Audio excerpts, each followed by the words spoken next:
നമസ്കാരം. ഈ മണിക്കൂറിലെ ഏറ്റവും പ്രധാനപ്പെട്ട വാർത്തകളുമായി 9 മണി വാർത്ത ആരംഭിക്കുകയാണ്. എല്ലാ പ്രേക്ഷകർക്കും സ്വാഗതം. ഇന്ന് ഇതുവരെയുള്ള വാർത്തകൾ നമുക്ക് ആദ്യം ചുരുക്കത്തിൽ നോക്കാം.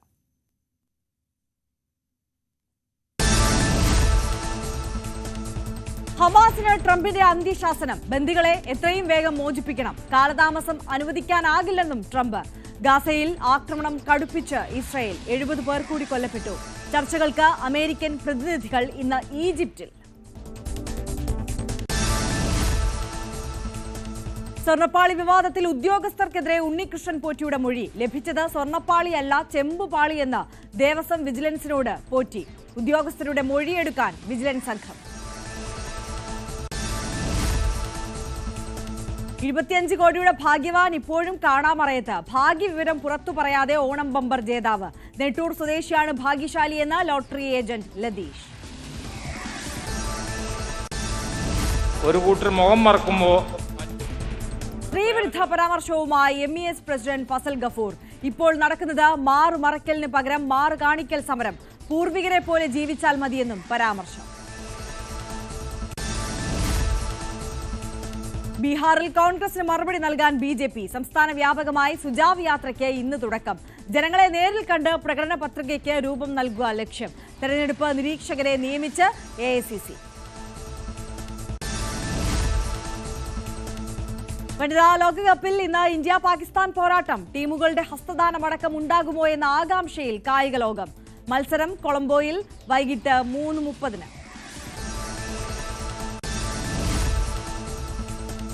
നെടുമ്പാശ്ശേരിയിൽ കസ്റ്റംസിന്റെ വൻ ലഹരിവേട്ട. 6 കോടിയുടെ ഹൈബ്രിഡ് കഞ്ചാവുമായി ഫാഷൻ ഡിസൈനർ പിടിയിലായി. ബാങ്കോക്കിൽ നിന്നെത്തിയ കൊടുങ്ങല്ലൂർ സ്വദേശി അബ്ദുൾ ജലീൽ ജസ്മാലാണ് പിടിയിലായത്. തിരുവനന്തപുരം കോവളത്ത് 200 ഗ്രാം MDMAയുമായി 2 യുവാക്കൾ പിടിയിലായി. ശ്രീകാര്യം സ്വദേശികളാണ് പിടിയിലായത്. ഇവരുടെ വാഹനവും പോലീസ് പിടിച്ചെടുത്തു.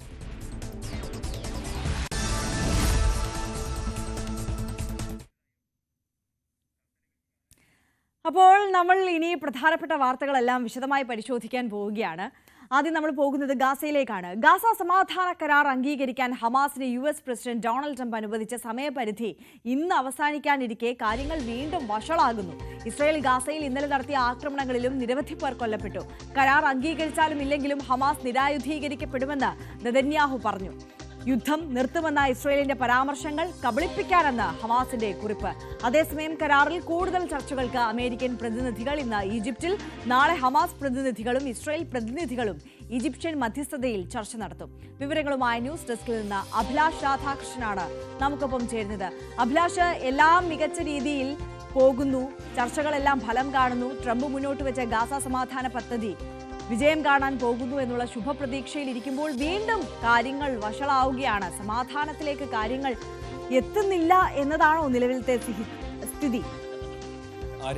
ഇതിൽ ഇന്ന് ആണ് അവസാന തീയതി. ഇന്ന് വൈകുന്നേരം 6 മണിക്ക് അമേരിക്കൻ സമയം ഇന്ന് വൈകുന്നേരം 6 മണിക്ക് മുമ്പ് ഹമാസ് ഈ സമാധാന കരാർ പൂർണ്ണമായും അംഗീകരിച്ചില്ല എന്നുണ്ടെങ്കിൽ കാര്യങ്ങൾ കൂടുതൽ വഷളാകും. ഹമാസിന് നേരെ കൂടുതൽ ആക്രമണങ്ങൾ ഉണ്ടാവും. ഗാസയിൽ വലിയ രീതിയിലുള്ള ആക്രമണങ്ങൾ ഉണ്ടാകുമെന്നുള്ള ഭീഷണി US പ്രസിഡന്റ് ഡൊണാൾഡ് ട്രംപ് മുന്നോട്ട് വെച്ചിട്ടുണ്ട്. ഇതിന്റെ പ്രധാനപ്പെട്ട കാര്യം, നേരത്തെ ഹമാസ് ഭാഗികമായി ഈ കരാർ അംഗീകരിക്കുന്നു എന്നുള്ള വിവരങ്ങൾ പുറത്തു വന്നിരുന്നു. അതായത് ആദ്യഘട്ടമെന്ന നിലയ്ക്ക് ബന്ദികളെ കൈമാറുന്ന കാര്യത്തിൽ ഹമാസ് തങ്ങൾ കരാറിനൊപ്പമുണ്ട്, കരാർ നടപ്പാക്കാനുള്ള കാര്യങ്ങൾ മുന്നോട്ട് ആലോചിക്കാമെന്ന് പറയുന്നുണ്ടായിരുന്നു. പക്ഷേ പിന്നെ അങ്ങോട്ടുള്ള ബാക്കി ഘട്ടങ്ങളെക്കുറിച്ചാണ് ഹമാസിന് സംശയമുള്ളത്. അവർ മുന്നോട്ട് വയ്ക്കുന്ന അവരുടെ ആശങ്കകൾ എന്ന് പറയുന്നത്, ആദ്യത്തെ കാര്യം, ഈ ആദ്യത്തെ ഘട്ടമെന്ന നിലയിൽ ബന്ദികളെ കൈമാറിയാൽ പിന്നീടുള്ള കാര്യങ്ങൾ എങ്ങനെയാണ്, ബാക്കിയുള്ള കാര്യങ്ങളും ഈ കരാർ അടിസ്ഥാനത്തിൽ നടക്കുമോ അതോ പിന്നീട് തങ്ങളെ ചതിക്കുമോ എന്നുള്ളൊരു ആശങ്ക ഹമാസിനുണ്ട്.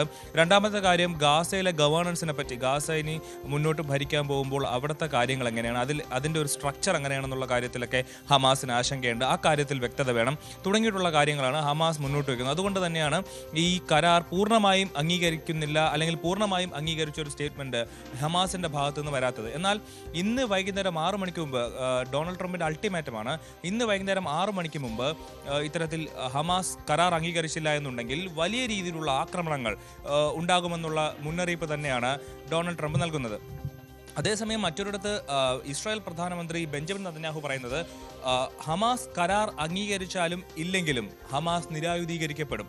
അത് ഒന്നുകിൽ സമാധാന മാർഗത്തിലൂടെ നയതന്ത്ര നീക്കത്തിലൂടെ ഹമാസ് നിരായുധീകരിക്കപ്പെടും, അല്ലെങ്കിൽ ഇസ്രായേലിന്റെ സൈനിക നടപടിയിലൂടെ അത് സംഭവിക്കും എന്നുള്ളതാണ് ബെഞ്ചമിൻ നെതന്യാഹു അഭിലാഷ്, പറയുന്നത്. ഇവിടെ ഇപ്പോൾ ഒരു സമാധാന കരാറിലേക്ക് ചർച്ചയിലേക്ക് കാര്യങ്ങൾ എത്തുമ്പോൾ നമുക്കറിയാം ഹമാസിനോട് ഈ ചർച്ചയുമായി ബന്ധപ്പെട്ട് സഹകരിക്കണം എന്നുള്ളത് ട്രംപ് ആവശ്യപ്പെടുന്നുണ്ട്, അന്ത്യശാസനം നൽകുന്നുണ്ട്, അംഗീകരിക്കണം, ഈ പദ്ധതിയുമായി അംഗീകരിക്കണം, വ്യവസ്ഥകൾ പാലിക്കണമെന്ന് പറയുന്നുണ്ട്. അതേസമയം തന്നെ അദ്ദേഹം പരസ്യമായി പറഞ്ഞ മറ്റൊരു കാര്യം ഇസ്രായേലിനോടാണ്, അതായത് നിങ്ങൾ ആക്രമണം ആദ്യം നിർത്തൂ എന്നുള്ളത്. പക്ഷേ അത് മുഖവിലേക്ക് എടുത്തിട്ടില്ലല്ലോ ഇസ്രായേൽ ഈ ഘട്ടത്തിലും. ഇപ്പോഴും ഈ ചർച്ചകൾ നടക്കുകയും ഈ സമാധാന ചർച്ച വളരെ വിജയകരമായി മുന്നോട്ട് പോകുന്നു എന്ന് ട്രംപ് പ്രഖ്യാപിച്ചതിന് ശേഷവും ഇസ്രായേൽ ഇടതടവില്ലാതെ ആക്രമണം തുടരുകയാണ്. ഇപ്പോൾ കഴിഞ്ഞ മണിക്കൂറുകളിൽ നടന്ന ആക്രമണത്തിൽ 70 പേരാണ് കൊല്ലപ്പെട്ടത്. അപ്പോൾ എന്തുകൊണ്ടാണ് ഈ നിഷേധാത്മകമായി ഈ നടപടി വീണ്ടും തുടർന്നുകൊണ്ടിരിക്കുന്നത് നെതന്യാഹു? ആര്യ, ഇക്കാര്യത്തിൽ ഒരു സാങ്കേതികമായ ഒരു സാധ്യത വെച്ചിട്ടാണ് ബെഞ്ചമിൻ നെതന്യാഹു മുന്നോട്ട് പോകുന്നത്. അതായത് കരാർ അംഗീകരിച്ചാൽ ഉടൻ വെടിനിർത്തൽ എന്നുള്ളതാണ് അതിൻ്റെ ഒരു കരാറിൻ്റെ അടിസ്ഥാനമായി പറയുന്ന കാര്യം. പക്ഷേ ഹമാസ് ഇതുവരെയും കരാർ പൂർണ്ണമായി അംഗീകരിച്ചിട്ടില്ല. ഹമാസ് ഭാഗികമായിട്ടുള്ള ആദ്യ ഘട്ടത്തിലേക്കുള്ള കാര്യങ്ങൾ മാത്രമേ അംഗീകരിച്ചിട്ടുള്ളൂ. പൂർണ്ണമായി അംഗീകരിച്ചിട്ട് വെടിനിർത്താം എന്നുള്ളതാണ് നെതന്യാഹുവിൻ്റെ പക്ഷം. അതുകൊണ്ട് തന്നെയാണ് ഇന്ന് വൈകുന്നേരം 6 മണി എന്നുള്ളൊരു സമയം ഡൊണാൾഡ് ട്രംപ് മുന്നോട്ട് വെച്ചത്. അതുകൊണ്ട് തന്നെ ഇതിനു മുമ്പ് ഈ 6 മണിക്ക് മുമ്പ്, അല്ലെങ്കിൽ ഹമാസ് ഇത് പൂർണ്ണമായും അംഗീകരിച്ചു, എല്ലാ കരാറിലെ എല്ലാ വ്യവസ്ഥകളോടും തങ്ങൾ പൂർണ്ണമായും അംഗീകരിക്കുന്നു എന്ന് പറഞ്ഞതിന് ശേഷം വീണ്ടും ഇസ്രായേൽ ഗാസയിലേക്ക് ആക്രമണം നടത്തിയാൽ മാത്രമേ നെതന്യാഹുവിന് വലിയ രീതിയിലുള്ള ഒരു സമ്മർദ്ദമോ അല്ലെങ്കിൽ ഇസ്രായേലിനെ തള്ളിക്കൊണ്ടൊരു നിലപാടെടുക്കാൻ കഴിയുകയുള്ളൂ. ഇപ്പോൾ നിലവിൽ കോർട്ട് ഇപ്പോഴും ഇസ്രായേലിന്റെ കോർട്ടിൽ തന്നെയാണ് കിടക്കുന്നത്. അതുകൊണ്ട് തന്നെയാണ് ഇത്തരത്തിൽ ഇന്നലെ രാത്രിയും വലിയ രീതിയിലുള്ള ആക്രമണം നടത്തിയതും 70ഓളം പേരെ കൊലപ്പെടുത്താൻ കഴിയുന്ന തരത്തിലുള്ള ആക്രമണങ്ങൾ ഗാസയിലേക്ക് ഉണ്ടായത്.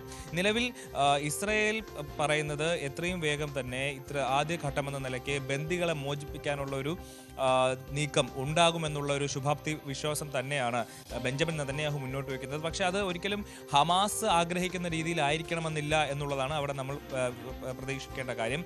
മറ്റൊന്ന്, ഇന്ന് യു എസിലെ 2 പ്രതിനിധികൾ ഈജിപ്തിലേക്ക് പോകുന്നുണ്ട്. അതെ, അതിലേക്കാണ് വന്നുകൊണ്ടിരുന്നത് അഭിലാഷ്. ഈജിപ്തിന്റെ മധ്യസ്ഥതയിൽ ഇന്ന് ചർച്ച നടക്കാൻ പോവുകയാണ്. അതിൽ US പ്രതിനിധികൾ പങ്കെടുക്കുന്നുണ്ട്, ഇസ്രായേൽ പ്രതിനിധികൾ പങ്കെടുക്കുന്നുണ്ട്, ഹമാസിന്റെ പ്രതിനിധികൾ പങ്കെടുക്കുന്നുണ്ട്. ഏത് തരത്തിൽ ഈ ചർച്ചയെ നമ്മൾ നോക്കിക്കാണണം?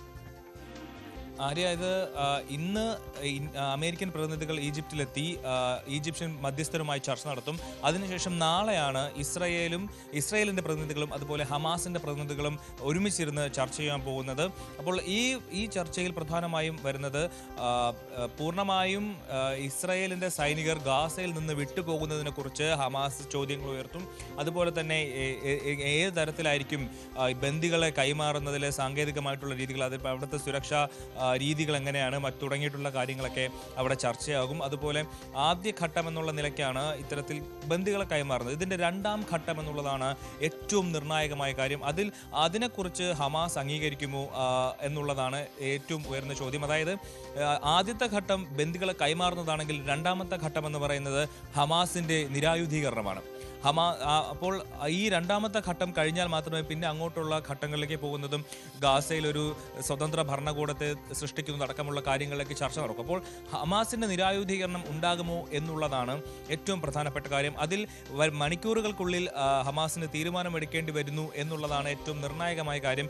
ലോകരാജ്യങ്ങളുടെ അടക്കം സമ്മർദ്ദം ഹമാസിന് മേലുണ്ട്. അതായത് ഹമാസ് ആയുധം താഴെ വയ്ക്കണമോ വേണ്ടയോ എന്നുള്ള തീരുമാനമെടുക്കാനുള്ള ഇത് ഇപ്പോൾ ഹമാസിന്റെ ഭാഗത്താണ് ഉണ്ടായിരിക്കുന്നത്. ഹമാസ് അത് തീരുമാനിക്കുമോ ഇല്ലയോ എന്നുള്ളതാണ് ഏറ്റവും പ്രധാനപ്പെട്ട കാര്യം. അപ്പോൾ മാത്രമല്ല, ഇസ്രായേലിൻ്റെ ഭാഗത്തു നിന്നുള്ള അവരുടെ ആവശ്യങ്ങൾ അവർ മുന്നോട്ട് വയ്ക്കും. അതായത് ഗാസയിൽ നിന്ന് പൂർണ്ണമായി സൈനികരെ പിൻവലിക്കുന്ന കാര്യത്തിൽ ഇസ്രായേൽ ഇപ്പോഴും ഒരു പൂർണ്ണമായ ഒരു ഉറപ്പ് പറഞ്ഞിട്ടില്ല. അവർക്ക് ഘട്ടം ഘട്ടമായി ഗാസയിൽ ഇപ്പോൾ കടന്നു കയറിയിരിക്കുന്ന ഭാഗത്തു നിന്ന് പിന്നിലേക്ക് പോകാമെന്ന് അമേരിക്കയോട് സമ്മതിച്ചതായി ഡൊണാൾഡ് ട്രംപ് തന്നെ ട്രൂത്ത് സോഷ്യലിൽ പങ്കുവച്ചിരുന്നു. എന്നാൽ ഈ പൂർണ്ണമായ ഒരു പിന്മാറ്റം ഗാസ സ്ട്രിപ്പിൽ നിന്ന് ഇസ്രായേൽ സൈനികർ പൂർണ്ണമായും പിന്നോട്ട് പോകുമോ എന്നുള്ള കാര്യത്തിൽ കാര്യത്തിൽ അതിലൊരു വ്യക്തതയില്ല. ആ കാര്യമടക്കം ഹമാസിന്റെ മുമ്പിൽ ഒരു ആശങ്കയുണ്ട്. ഹമാസ് കൃത്യമായും ആവശ്യപ്പെടുന്നത് പൂർണ്ണമായും ഇസ്രായേൽ സൈന്യം ഗാസ സ്ട്രിപ്പിൽ നിന്ന് ഒഴിഞ്ഞു പോകണം. ഗാസ സ്ട്രിപ്പ് പൂർണ്ണമായും പലസ്തീനിലെ ആൾക്കാർക്ക് മാത്രമായി ഉപയോഗിക്കാൻ കഴിയുന്ന തരത്തിലാക്കണം എന്നുള്ളതാണ് ഹമാസിന്റെ ആവശ്യം. പക്ഷേ ആ ആവശ്യത്തോട് കൃത്യമായ ഒരു നിലപാട് ഇതുവരെ ഇസ്രായേൽ പറഞ്ഞിട്ടില്ല. അവർ ഘട്ടം ഘട്ടമായി പിന്നോട്ട് പോകാമെന്ന് പറയെങ്കിലും പൂർണ്ണമായി പോകുമോ ഇല്ലയോ എന്നുള്ള കാര്യത്തിൽ ഇതുവരെ വ്യക്തത വരുത്തിയിട്ടില്ല. ഇതടക്കം നാളത്തെ മധ്യസ്ഥ ചർച്ചയാകും. അതിനുശേഷമായിരിക്കും ആദ്യഘട്ടം നടപ്പിലാക്കുന്ന കാര്യത്തിൽ തീരുമാനമെടുക്കും. ഇതിൽ മറ്റൊരു പ്രധാനപ്പെട്ട കാര്യമെന്ന് പറയുന്നത് ഹമാസിന്റെ ആകെയുള്ള പിടിവള്ളി എന്ന് പറയുന്നത് അവരുടെ കയ്യിൽ ജീവനോടെയുള്ള ഇസ്രായേലി ബന്ദികളാണ്. ആ ബന്ദികളെ കൈവിട്ട് കൊടുത്താൽ, ഇസ്രായേലിന് തിരിച്ചു കൊടുത്തു കഴിഞ്ഞാൽ പിന്നെ ഹമാസിന്റെ ഭാഗത്ത് അവർക്ക് നെഗോഷിയേറ്റ് ചെയ്യാൻ, അവർക്ക് കയ്യിൽ ഒരു ശക്തിയായിട്ട് മുറുകെ പിടിക്കാൻ മറ്റൊന്നുമില്ല. അതിനുശേഷം ഈ കരാറിൽ നിന്ന് പിന്നോട്ട് പോകാനായിട്ട് ഇസ്രായേൽ തീരുമാനിച്ചാലോ, അമേരിക്കയും ഇസ്രായേലും ഈ കരാറുമായിട്ട് മുന്നോട്ട് പോകണ്ടെന്ന് തീരുമാനിച്ചാലോ, പിന്നെ ഇസ്രായേലിന് ഹമാസിന് മുന്നിൽ നിർത്തി ഭീഷണിപ്പെടുത്താനോ മുന്നിൽ നിർത്തി ഒരു യുദ്ധം നിൽക്കാനോ കയ്യിൽ ഒന്നുമില്ലാത്തൊരു സാഹചര്യമുണ്ട്. ആ ഒരൊറ്റ കാര്യം കൊണ്ടാണ് ഇപ്പോഴും ഹമാസ് ഈ കാര്യത്തിൽ, കരാറിന്റെ കാര്യത്തിൽ ഒരു പൂർണ്ണമായൊരു അംഗീകരിച്ചുകൊണ്ടൊരു നിലപാട് സ്വീകരിക്കാത്തത്. തീർച്ചയായും. അഭിലാഷ് രാധാകൃഷ്ണനാണ് വിശദാംശങ്ങളുമായി ന്യൂസ് ഡെസ്കിൽ നിന്ന് നമുക്കൊപ്പം ചേർന്നത്. ബ്രിട്ടീഷ് പ്രധാനമന്ത്രി കെയർ സ്റ്റാർമർ ഇന്ത്യയിലേക്ക് ഒക്ടോബർ 8-9 തീയതികളിലാണ് സന്ദർശനം. വിഷൻ 2035 അനുസൃതമായി ഇന്ത്യ UK പങ്കാളിത്തത്തിന്റെ പുരോഗതി പ്രധാനമന്ത്രി മോദിയും സ്റ്റാർമറും വിലയിരുത്തും. വ്യാപാരം, നിക്ഷേപം, സാങ്കേതികവിദ്യ, പ്രതിരോധം, സുരക്ഷ, കാലാവസ്ഥ, ഊർജം, ആരോഗ്യം, വിദ്യാഭ്യാസം തുടങ്ങിയ മേഖലയിൽ ഇരു രാജ്യങ്ങളും തമ്മിൽ സഹകരണം ശക്തിപ്പെടുത്തുന്നതാണ് വിഷൻ 2035. അഭിലാഷ് രാധാകൃഷ്ണൻ നമുക്കൊപ്പം തുടരുന്നുണ്ട് വാർത്തയുടെ വിശദാംശങ്ങളുമായി. അഭിലാഷ്, നമുക്കറിയാം ഇന്ത്യയും UKയും തമ്മിൽ പ്രധാനപ്പെട്ട ഒരു വ്യാപാര കരാർ അത് ഒപ്പിട്ട് കഴിഞ്ഞതാണ്. അതിനുശേഷം ഇപ്പോൾ UK പ്രധാനമന്ത്രി ഇന്ത്യയിലേക്ക് എത്തുന്നു. വിഷൻ 2035 എന്നുള്ള ഒരു ബൃഹത് പദ്ധതിയിൽ വിശദമായ ചർച്ചകൾ ഈ കൂടിക്കാഴ്ചയിൽ നടക്കും. മാത്രമല്ല, കെയർ സ്റ്റാർമർ ആദ്യമായി ഇന്ത്യയിലേക്ക് എത്തുന്നു എന്നുള്ള ഒരു പ്രത്യേകത കൂടിയുണ്ട്, അല്ലേ?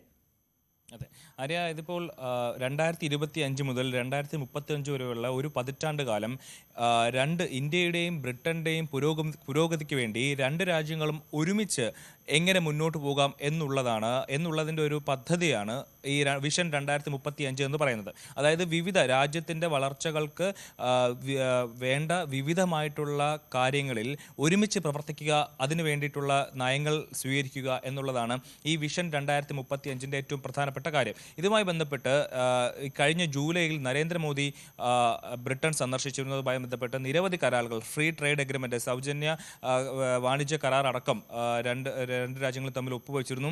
അതിൻ്റെ കാര്യങ്ങൾ കൂടുതലായി ചർച്ച ചെയ്യാൻ വേണ്ടിയിട്ടാണ് ഇപ്പോൾ ഒക്ടോബർ 8-9 തീയതികളിൽ ബ്രിട്ടീഷ് പ്രധാനമന്ത്രി കെയർ സ്റ്റാർമർ ഇന്ത്യ സന്ദർശിക്കുന്നത്. പ്രധാനമന്ത്രി പദത്തിലേക്ക് എത്തിയതിനു ശേഷം ഇതാദ്യമായിട്ടാണ് കെയർ സ്റ്റാർമർ ഇന്ത്യയിലേക്ക് എത്തുന്നത് എന്നുള്ളൊരു പ്രത്യേകത കൂടിയുണ്ട്. 9-ാം തീയതി മഹാരാഷ്ട്രയിൽ വെച്ചിട്ടൊരു പൊതുപരിപാടിയിൽ രണ്ട് രാജ്യത്തിൻ്റെ, ഇന്ത്യയുടെയും ബ്രിട്ടൻ്റെയും പ്രധാനമന്ത്രിമാർ മാധ്യമങ്ങളെ കാണും, സംസാരിക്കും. മാത്രമല്ല നിരവധി കാര്യങ്ങളിൽ കൂടുതൽ ചർച്ചകൾ മുന്നോട്ട് പോകും. ആര്യ പറഞ്ഞതുപോലെ വാണിജ്യം, ഊർജം, വിദ്യാഭ്യാസം, ആരോഗ്യം തുടങ്ങി പ്രധാനപ്പെട്ട എല്ലാ മേഖലകളിലും ഒരുമിച്ച് എങ്ങനെ മുന്നോട്ട് പോകാമെന്നുള്ള കാര്യത്തിലും തീരുമാനങ്ങളും ചർച്ചകളും ഉണ്ടാകും. അതുപോലെ ഇപ്പോൾ നിലവിൽ $56 ബില്യൺ രണ്ട് രാജ്യങ്ങളും തമ്മിലുള്ള വാണിജ്യം നടക്കുന്നത്. അത് 2030 $100 ബില്യൺ ആക്കി ഉയർത്താൻ വേണ്ടിയിട്ടുള്ള നീക്കങ്ങൾ എന്തൊക്കെയാണ്, അതിനു വേണ്ടിയിട്ടുള്ള കാര്യങ്ങളൊക്കെ ഈ കൂടിക്കാഴ്ചയിൽ ചർച്ചയാകും. അതുമായി ബന്ധപ്പെട്ട് ഈ 8-9 തീയതികളിൽ നടക്കുന്ന പ്രധാനപ്പെട്ട ഒരു കൂടിക്കാഴ്ച കൂടിയാണ്, അല്ലെങ്കിൽ ഒരു ഉഭയകക്ഷി രാജ്യങ്ങളുടെ ചർച്ച കൂടിയാണ് ഇപ്പോൾ 9-ാം തീയതി നടക്കാൻ പോകുന്നത്. പിന്നെ ഈ കൂടിക്കാഴ്ചയുടെ മറ്റൊരു പ്രധാനപ്പെട്ട ഒരു അന്താരാഷ്ട്ര തലത്തിലുള്ള ഒരു കാഴ്ചപ്പാടെന്ന് പറയുന്നത് റഷ്യയിൽ നിന്ന് എണ്ണ വാങ്ങുന്ന ഇന്ത്യക്കെതിരെ യൂറോപ്യൻ രാജ്യങ്ങൾ കടുത്ത നിലപാടെടുക്കണമെന്ന്, ഇന്ത്യക്കും ചൈനയ്ക്കുമെതിരെ കടുത്ത നിലപാടെടുക്കണമെന്ന് ഡൊണാൾഡ് ട്രംപ് നിരവധി തവണ പറഞ്ഞിട്ടും യൂറോപ്യൻ രാജ്യങ്ങളുടെ ഒരു പ്രധാനപ്പെട്ട രാജ്യമായ ബ്രിട്ടൻ ആ നിലപാടിൽ നിന്ന് മാറി ഇന്ത്യയുമായി ചേർന്ന് നിൽക്കുന്ന, അല്ലെങ്കിൽ ഇന്ത്യയുമായി വാണിജ്യ കരാറുകളും താരിഫ് അടക്കം കുറയ്ക്കുന്ന തരത്തിൽ, ഇന്ത്യയിൽ നിന്ന് ഇറക്കുമതി ചെയ്യുന്ന സാധനങ്ങൾക്ക് ഇറക്കുമതിയൊക്കെ കുറയ്ക്കുന്ന തരത്തിൽ രണ്ട് രാജ്യങ്ങളും തമ്മിൽ ധാരണകളൊക്കെ എത്തിയിരിക്കുന്ന ഒരു സാഹചര്യമുണ്ട്. അപ്പോൾ ഡൊണാൾഡ് ട്രംപിൻ്റെ നിലപാടിന് വിരുദ്ധമായി കെയർ സ്റ്റാർമർ ചില നിലപാടുകൾ എടുക്കുന്നു, ഇന്ത്യയുമായി ചേർന്ന് നിൽക്കുന്ന ഒരു നിലപാടെടുക്കുന്നു. ഇതൊക്കെ വളരെ രീതിയിൽ വരും കാലത്ത് വലിയ രീതിയിൽ ചർച്ചയാകപ്പെടുന്ന ഒരു വിഷയങ്ങളായിരിക്കും. കാരണം മാത്രമല്ല റഷ്യയുമായിട്ട് ചേർന്ന് നിൽക്കുന്ന നിലപാടല്ല ബ്രിട്ടൻ എങ്കിൽ പോലും ഇന്ത്യയുടെ നിലപാടിനോട് അല്ലെങ്കിൽ ഇന്ത്യയോട് ചേർന്ന് നിൽക്കുന്ന ഒരു സമീപനം കെയർ സ്റ്റാമർ എടുക്കുന്നു എന്നുള്ളത് വളരെ പ്രധാനപ്പെട്ട കാര്യമാണ്. അത് ഇരു രാജ്യങ്ങളുടെയും ഭാവിയിൽ, അതായത് അടുത്ത വരുന്ന പതിറ്റാണ്ടിൽ രണ്ട് രാജ്യങ്ങളും ഒരുമിച്ച് വളരാനുള്ള ഒരു നീക്കത്തിന്റെ ഒരു ചുവടുവയ്പ്പാണ് ഇപ്പോൾ നടക്കുന്നത്. തീർച്ചയായും അഭിലാഷ് രാധാകൃഷ്ണനാണ് ചേർന്നത്. എന്തായാലും വിഷൻ 2035 എന്ന ബൃഹത് പദ്ധതി കാഴ്ചപ്പാട് അതാണ് കൂടുതലായും പ്രധാനമായും ഈ കൂടിക്കാഴ്ചയിൽ ചർച്ചയാകാൻ പോകുന്നത്. എന്തായാലും ഇന്ത്യയും UK-യും തമ്മിലുള്ള വ്യാപാര മേഖലയിലടക്കം ആരോഗ്യം, വിദ്യാഭ്യാസം പോലുള്ള എല്ലാ പ്രധാനപ്പെട്ട മേഖലയിലെയും ബന്ധം കൂടുതൽ ദൃഢമാക്കുക, ഊട്ടിയുറപ്പിക്കുക എന്നുള്ള ലക്ഷ്യത്തിലാണ് ഈ സന്ദർശനവും ഈ ചർച്ചകളും നടക്കാൻ പോകുന്നത്. മറ്റു വാർത്തകളിലേക്ക്. സ്വർണ്ണപ്പാളി വിവാദത്തിൽ വിജിലൻസിന് മുന്നിൽ ആരോപണം നിഷേധിച്ച് സ്പോൺസർ ഉണ്ണികൃഷ്ണൻ പോറ്റി. തനിക്ക് ലഭിച്ചത് ചെമ്പുപാളിയാണെന്ന് വിജിലൻസിന് ഉണ്ണികൃഷ്ണൻ മൊഴി നൽകി. രേഖാമൂലമാണ് ഉദ്യോഗസ്ഥർ ചെമ്പുപാളി നൽകിയതെന്നും അദ്ദേഹം വാദിക്കുന്നുണ്ട്. ഉദ്യോഗസ്ഥ വീഴ്ചയിൽ തനിക്ക് പങ്കില്ലെന്നുമാണ് ഉണ്ണികൃഷ്ണൻ പോറ്റിയുടെ വാദം. ഇന്നലെ വൈകിട്ട് 4 മണിക്കൂറാണ് വിജിലൻസ് ഉണ്ണികൃഷ്ണൻ പോറ്റിയെ ചോദ്യം ചെയ്തത്. ഇതിനെക്കുറിച്ചുള്ള ആക്ഷേപങ്ങളെക്കുറിച്ചോ മറ്റു കാര്യങ്ങളെക്കുറിച്ചോ മീഡിയയിലൂടെ പ്രതികരിക്കാൻ എനിക്ക് കഴിയില്ല. അപ്പം അന്വേഷണ ഉദ്യോഗസ്ഥർ ചോദിച്ച ചോദ്യങ്ങൾക്ക് ഞാൻ എല്ലാ മറുപടിയും കൊടുത്തിട്ടുണ്ട്.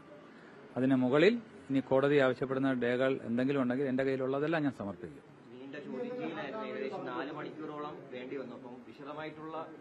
അങ്ങനെ ചോദ്യം മൊഴി രേഖപ്പെടുത്തുകയായിരുന്നു. അവർ ചോദിച്ച ചോദ്യങ്ങൾ എനിക്ക് സമയം തന്നു, എനിക്ക് ബ്രേക്ക് തന്നു, ആ ചോദ്യങ്ങൾ ആലോചിക്കാനുള്ള സമയം തന്നു. അതിനനുസരിച്ചായിരുന്നു ആ ചോദ്യങ്ങൾക്ക് എനിക്കറിയുന്ന കാര്യങ്ങളും എനിക്ക് ഓർമ്മിച്ചെടുത്ത് ഞാൻ എല്ലാ കാര്യങ്ങളും മറുപടി കൊടുത്തിട്ടുണ്ട്. തെളിവ് ഈ വിഷയത്തിൽ വളരെ നിർണായകമായ ഒരു പ്രതികരണം ന്യൂസ് 18 പ്രേക്ഷകർക്ക് മുന്നിലേക്ക് വെക്കാനുണ്ട്. ശബരിമലയിലെ ദ്വാരപാലക ശില്പങ്ങളിലെ സ്വർണ്ണപ്പാളികളുടെയും പീഠങ്ങളുടെയും തിരിമറിയിലൂടെ കാണാതായിരിക്കുന്നത് 5 കിലോയ്ക്കടുത്ത് സ്വർണ്ണമാണ്, അതായത് 600 പവനോളം. ഇപ്പോഴത്തെ ദ്വാരപാലക ശില്പങ്ങളുടെ സ്വർണ്ണപ്പാളികളിൽ ആകെയുള്ളത് 407 ഗ്രാം സ്വർണം മാത്രമാണ്, അതായത് 51 പവൻ മാത്രം. സന്നിധാന ശ്രീകോവിൽ സ്വർണം പൂശുമ്പോൾ വിജയ് മല്യ നിയോഗിച്ച വിദഗ്ധനായ ഷെന്തിൽനാഥൻ കൃത്യമായ കണക്ക് അവതരിപ്പിക്കുന്നുണ്ട്. 5 കിലോ സ്വർണം അടങ്ങിയ ദ്വാരപാലക സ്വർണ്ണപ്പാളികൾക്ക് പകരം സ്വർണം പൂശിയ മറ്റൊരു സെറ്റ് പാളികളാണ് സന്നിധാനത്ത് ഇപ്പോൾ ഉള്ളതെന്നും ഷെന്തിൽനാഥൻ പറയുന്നു. ഒരു സെറ്റ് സ്വർണ്ണപ്പാളികൾ എവിടെയെന്ന് കണ്ടെത്തണമെന്ന് കോടതി ആവശ്യപ്പെട്ടതും ഇത് മനസ്സിലാക്കിയാണെന്ന് ഷെന്തിൽനാഥൻ ന്യൂസ് 18നോട് പ്രതികരിച്ചു. അദ്ദേഹത്തിന്റെ പ്രതികരണത്തിലേക്ക്. രണ്ട് ദ്വാരപാലക ശില്പങ്ങൾക്കുമായി 5 കിലോയുടെ സ്വർണം ഉപയോഗിച്ചിട്ടുണ്ട് അല്ലെ? അതുകൂടാതെ ബാക്കി ഭാരം എന്ന് പറയുന്നത് ആ ഒരു ചെമ്പിന്റെ ഭാരമാണ്. അപ്പോൾ ചെമ്പിന്റെ ഭാരം കൂടാതെ 5 കിലോ സ്വർണം കൂടി. അങ്ങനെ വരുമ്പോൾ 2 ദ്വാരപാലകർക്കുമായിട്ട് ഏകദേശം 25 കിലോ ഇല്ലേ? അല്ല, അതല്ല, ഞാൻ കറക്റ്റായിട്ട് പറഞ്ഞുതരാം. ആ 2 ദ്വാരപാലകര് ചെമ്പു ഉൾപ്പെടെ ഉള്ള വെയിറ്റാണ് നിങ്ങൾ പറഞ്ഞ 25 കിലോ എന്ന് പറഞ്ഞത്. ആയിരിക്കാം. പക്ഷെ ഗോൾഡ് മാത്രം 5 കിലോസ് അതിൻ്റെ അകത്തുണ്ട്. അവിടെ ചെമ്പിൻ്റെ പോർഷൻ ഒന്നുമില്ല. എവ്രിതിങ് കവേർഡ് വിത്ത് ഗോൾഡാ. മനസ്സിലായില്ലേ? കംപ്ലീറ്റ് ദ്വാരപാലകര് ഗോൾഡ് വെച്ച് പൂശി ഗോൾഡ് പ്ലേറ്റഡ്. അതായത് ചെമ്പ് സ്വർണ്ണപ്പാളികളാണ്. സ്വർണ്ണപ്പാളികളായിട്ട് ഏകദേശം 14 രണ്ടും കൂടെ സ്വർണ്ണപ്പാളികൾ അതിൽ ലയിപ്പിച്ചിരിക്കുന്ന ഒരു പ്രോസസ്സാണ്. Thiruvithamkoor Devaswom board president PS പ്രശാന്തിനെ കോട്ട് ചെയ്തുകൊണ്ടാണ് ഞാൻ പറയുന്നത് 407 ഗ്രാം, അതായത് 397 ഗ്രാം ആയിരുന്നു 2019 കൊണ്ടുവന്ന സമയത്ത്. ഇപ്പോൾ കഴിഞ്ഞ മാസം അത് ഒന്നുകൂടി അറ്റകുറ്റപ്പണി ചെയ്യാൻ വേണ്ടി കൊണ്ടുപോയപ്പോൾ ഒരു 10 ഗ്രാം സ്വർണം കൂടി കൂടുതലിട്ടു, സ്വർണം പൂശി. അങ്ങനെ വന്നപ്പോൾ 407 ഗ്രാം എവിടെ കിടക്കുന്നു? 5 കിലോ എവിടെ കിടക്കുന്നു? അതെ, ഞാനും അത് കേട്ടായിരുന്നു. പക്ഷേ ഇതിൽ സംശയം തോന്നുന്നത് ആസ് എ എന്താ പറയുക, ഒരു ന്യൂട്രൽ പേഴ്സണായിട്ട്, വിദഗ്ധൻ എന്നുള്ളത് മാറ്റിവെക്കുക, ഒരു ഭക്തൻ എന്നുള്ള രീതിയിൽ കൂടി ഒരു തേർഡ് പേഴ്സൺ കൂടി നമുക്കൊരു വ്യൂ പോയിൻ്റ് ഉണ്ടല്ലോ. ആ വ്യൂ പോയിന്റിൽ ഇത് അറിയാവുന്ന ഒരു സത്യം കൂടി ആയതുകൊണ്ട് ചോദിക്കാൻ പറ്റുന്നൊരു ചോദ്യമാണ്. ഒന്നില്ലെങ്കിൽ പുതിയ സ്ട്രക്ചർ, അതായത് ആസ് എ ഹോൾ ഈ ദ്വാരപാലകരെ പുതിയത് ഉണ്ടാക്കി ആ ചെമ്പ് കൊടുത്ത് വിട്ട് കാണണം, അല്ലെങ്കിൽ അങ്ങനെ ചെയ്യാൻ പറഞ്ഞ ഉത്തരവിട്ട് കാണണം. ഈ രണ്ടുമാണെങ്കിൽ ആ ഉത്തരവ് അവിടെ കാണണം. ശരിയല്ലേ? ഈ പുതിയത് ചെയ്യാൻ പറഞ്ഞ ആളോ ചെയ്ത് കൊടുത്തു വിട്ടാലും ഇത് ചെമ്പാണെന്നുള്ളത് ആ ഒരു രേഖ അവിടെ കാണണം. 100% ഷുവറാണത്, തർക്കമില്ലാത്ത കാര്യമാണ്. ഇത് നമ്പർ 1. നമ്പർ 2 എന്ന് പറയപ്പെടുന്നത് അങ്ങനെയാണെന്നുണ്ടെങ്കിൽ പഴയത് അയച്ചു വെച്ച് കാണണമല്ലോ, അത് അവരുടെ സ്റ്റോറേജിൽ കാണണമല്ലോ. അപ്പോൾ അത് കണ്ടുപിടിക്കണം. ഇന്നത്തെ കോടതിയുടെ ഒരു വിധിപ്പറിപ്പിൽ കണ്ടായിരുന്നു, അത് വിജിലൻസ് ഓഫീസറുണ്ടോ അന്വേഷിച്ചപ്പോഴേക്കും അതവിടെ ഉണ്ടായിരുന്നില്ലെന്നോ കോടതി കൃത്യമായിട്ട് ചോദിച്ചിട്ടുണ്ട്. രണ്ടാമത് ഒരു സെറ്റ് ദ്വാരപാലക ശില്പങ്ങൾ കൂടി ഉണ്ടല്ലോ, അതെവിടെയാണ്? അത് ഈ ആഭരണങ്ങളെ കുറിച്ചാണ് കോടതി ചോദിക്കുന്നത്. അത് ഇതുവരെ കണ്ടെത്താൻ കഴിയില്ല. താങ്കൾ കൃത്യമായിട്ട് സംശയിക്കുന്നത് അങ്ങനെ ഒരു പുതിയ ചെമ്പുപാളി ഉണ്ടാക്കി അതിൽ 2019 സ്വർണം പൂശി കൊണ്ടുവന്നു. അപ്പോൾ വിജയ് മല്യ, ഇപ്പോൾ താങ്കൾ നേരത്തെ പ്രതിപാദിച്ച ആ 5 കിലോ സ്വർണം ആവരണം ചെയ്ത ആ 2 പാളികളും അതെവിടെയോ മാറ്റി വെച്ചിട്ടുണ്ട്. അല്ലെങ്കിൽ മറ്റൊരു കാര്യം കൂടി സംഭവിക്കാം, കാണണമല്ലോ. അത് അവരുടെ സ്റ്റേറ്റ്മെന്റ് ആണ്, നമ്മുടെ സ്റ്റേറ്റ്മെന്റ് അല്ല. കൊണ്ടുവരിക അവരുടെ സ്റ്റേറ്റ്മെന്റ് അല്ല, അവർ പറയുന്ന സ്റ്റേറ്റ്മെന്റ് ആണ് നമ്മളിവിടെ പറയുന്നത്. ശരിയല്ലേ? അതായത് രണ്ടാമത്തെ സെറ്റ് ഉണ്ടാക്കിയെന്ന് പറയുമ്പോൾ നാച്ചുറലി ആദ്യത്തെ സെറ്റ് എവിടെ പോയെന്നുള്ള ചോദ്യം ഞാൻ ചോദിച്ചില്ലെങ്കിലും എത്ര പേര് ചോദിക്കാനുണ്ട്, അതിൻ്റെ പുറയിലുണ്ടാവും. എല്ലാ ഭക്തന്മാരും ചോദിക്കില്ലേ, നിത്യം കണ്ടുകൊണ്ടിരിക്കുന്നവർ ചോദിക്കില്ലേ ഇതെവിടെ പോയെന്നുള്ളത്. അങ്ങനെയാണെങ്കിൽ പ്രശ്നമില്ല. അതെ, ഉണ്ടെങ്കിൽ അത് പറയണം, അത് രേഖപ്പെടുത്തണം. അത് ചോദിച്ചുകൊണ്ടാണ് ഇപ്പോൾ കോടതി ചോദിച്ചിരിക്കുന്നത്. ഇതേപോലെ അതും കൂടി കണ്ടെത്തണം, അതിൻ്റെ റിപ്പോർട്ട് തരണം. സന്നിധാന ശ്രീകോവിൽ സ്വർണം പൂശുമ്പോൾ വിജയ് മല്യ നിയോഗിച്ച വിദഗ്ധനായ സെന്തിൽനാഥൻ ആണ് ഈ കൃത്യമായ കണക്കും പ്രതികരണവും ന്യൂസ് 18നുമായി പങ്കുവച്ചിട്ടുള്ളത്. News 18 Keralam senior editor Manjush ഗോപാലുമായി സംസാരിക്കുമ്പോഴാണ് അദ്ദേഹം ഈ വളരെ നിർണായകമായ പ്രതികരണം നടത്തിയിട്ടുള്ളത്. സ്ത്രീവിരുദ്ധ പരാമർശവുമായി MES പ്രസിഡന്റ് ഫസൽ ഗഫൂർ. പണ്ട് മാറു മറയ്ക്കാനായിരുന്നു സമരമെങ്കിൽ ഇപ്പോൾ മാറു കാണിക്കാനാണ് സമരം. അമിതമായ പാശ്ചാത്യവൽക്കരണം വേണ്ടെന്നും പൂർവികർ നടന്നതുപോലെ നടന്നാൽ മതിയെന്നുമായിരുന്നു ഫസൽ ഗഫൂറിന്റെ പരാമർശം. ഇവിടെ സമരം നടത്തിയിരുന്ന കുറേ ആൾക്കാർ എന്തിനു വേണ്ടി, ഇവർ ചരിത്രം അറിയുന്നവർക്കൊക്കെ സമരം അറിയാം. എന്തിനാണെന്നറിയോ? മുല മറക്കാനായിട്ടുള്ള സമരം. നിങ്ങൾ മറന്നുപോയിട്ടുണ്ട്? ഉണ്ട്. കേരള ചരിത്രത്തിലെ ഏറ്റവും വലിയ സമരമാണ്. പക്ഷേ ഇപ്പോൾ ഒരു സമരം നടക്കുന്നുണ്ട്. എന്താണെന്നറിയോ? ഒന്ന് പറയൂ, എന്താണ് സമരം? മുല കാണിക്കാനുള്ള സമരം. അത് തന്നെ. അതിൻ്റെ അർത്ഥം അമിതമായിട്ടുള്ള പാശ്ചാത്യവൽക്കരണം വേണ്ട. അപ്പോൾ ആ പാശ്ചാത്യവൽക്കരണം എന്താണ്? ആ പാശ്ചാത്യവൽക്കരണം നിങ്ങളുടെ കുപ്പായത്തിൽ കാണാനുണ്ട്. ഒരു കൂട്ടർ മുഖം മറക്കുമ്പോൾ മറ്റു കൂട്ടർ വേറെ ചിലതൊക്കെ തുറന്നു കാണിക്കാൻ ആഗ്രഹിക്കണം. അതൊന്നും വേണ്ട. ഉള്ള മാതിരിയൊക്കെ നടന്നാൽ മതി. നിങ്ങളുടെ പൂർവികരൊക്കെ നടക്കണ മാതിരി തന്നെ നടന്നാൽ മതി. CV അനുമോദ് കൂടി നമുക്കൊപ്പം ചേരുകയാണ് കൂടുതൽ വിശദാംശങ്ങളുമായി. അനുമോദ്, കടുത്ത സ്ത്രീവിരുദ്ധ പരാമർശമാണ് ഫസൽ ഗഫൂറിന്റെ ഭാഗത്തു നിന്ന് വന്നിട്ടുള്ളത്. എത്രത്തോളം പിന്നോട്ട് നടക്കാൻ കഴിയുമോ അത്രത്തോളം നിങ്ങൾ നടക്കൂ എന്നാണ് അദ്ദേഹം ആഹ്വാനം ചെയ്യുന്നത്. ഇത് ഏത് വേദിയിലായിരുന്നു അദ്ദേഹത്തിന്റെ ഈ പ്രതികരണം? എന്നാൽ സ്വാഭാവികമായും ഈ വിഷയം സാംസ്കാരിക കേരളം ചർച്ച ചെയ്യും. ഇതിനോടകം തന്നെ വലിയ വിവാദമായിട്ടുണ്ടല്ലോ.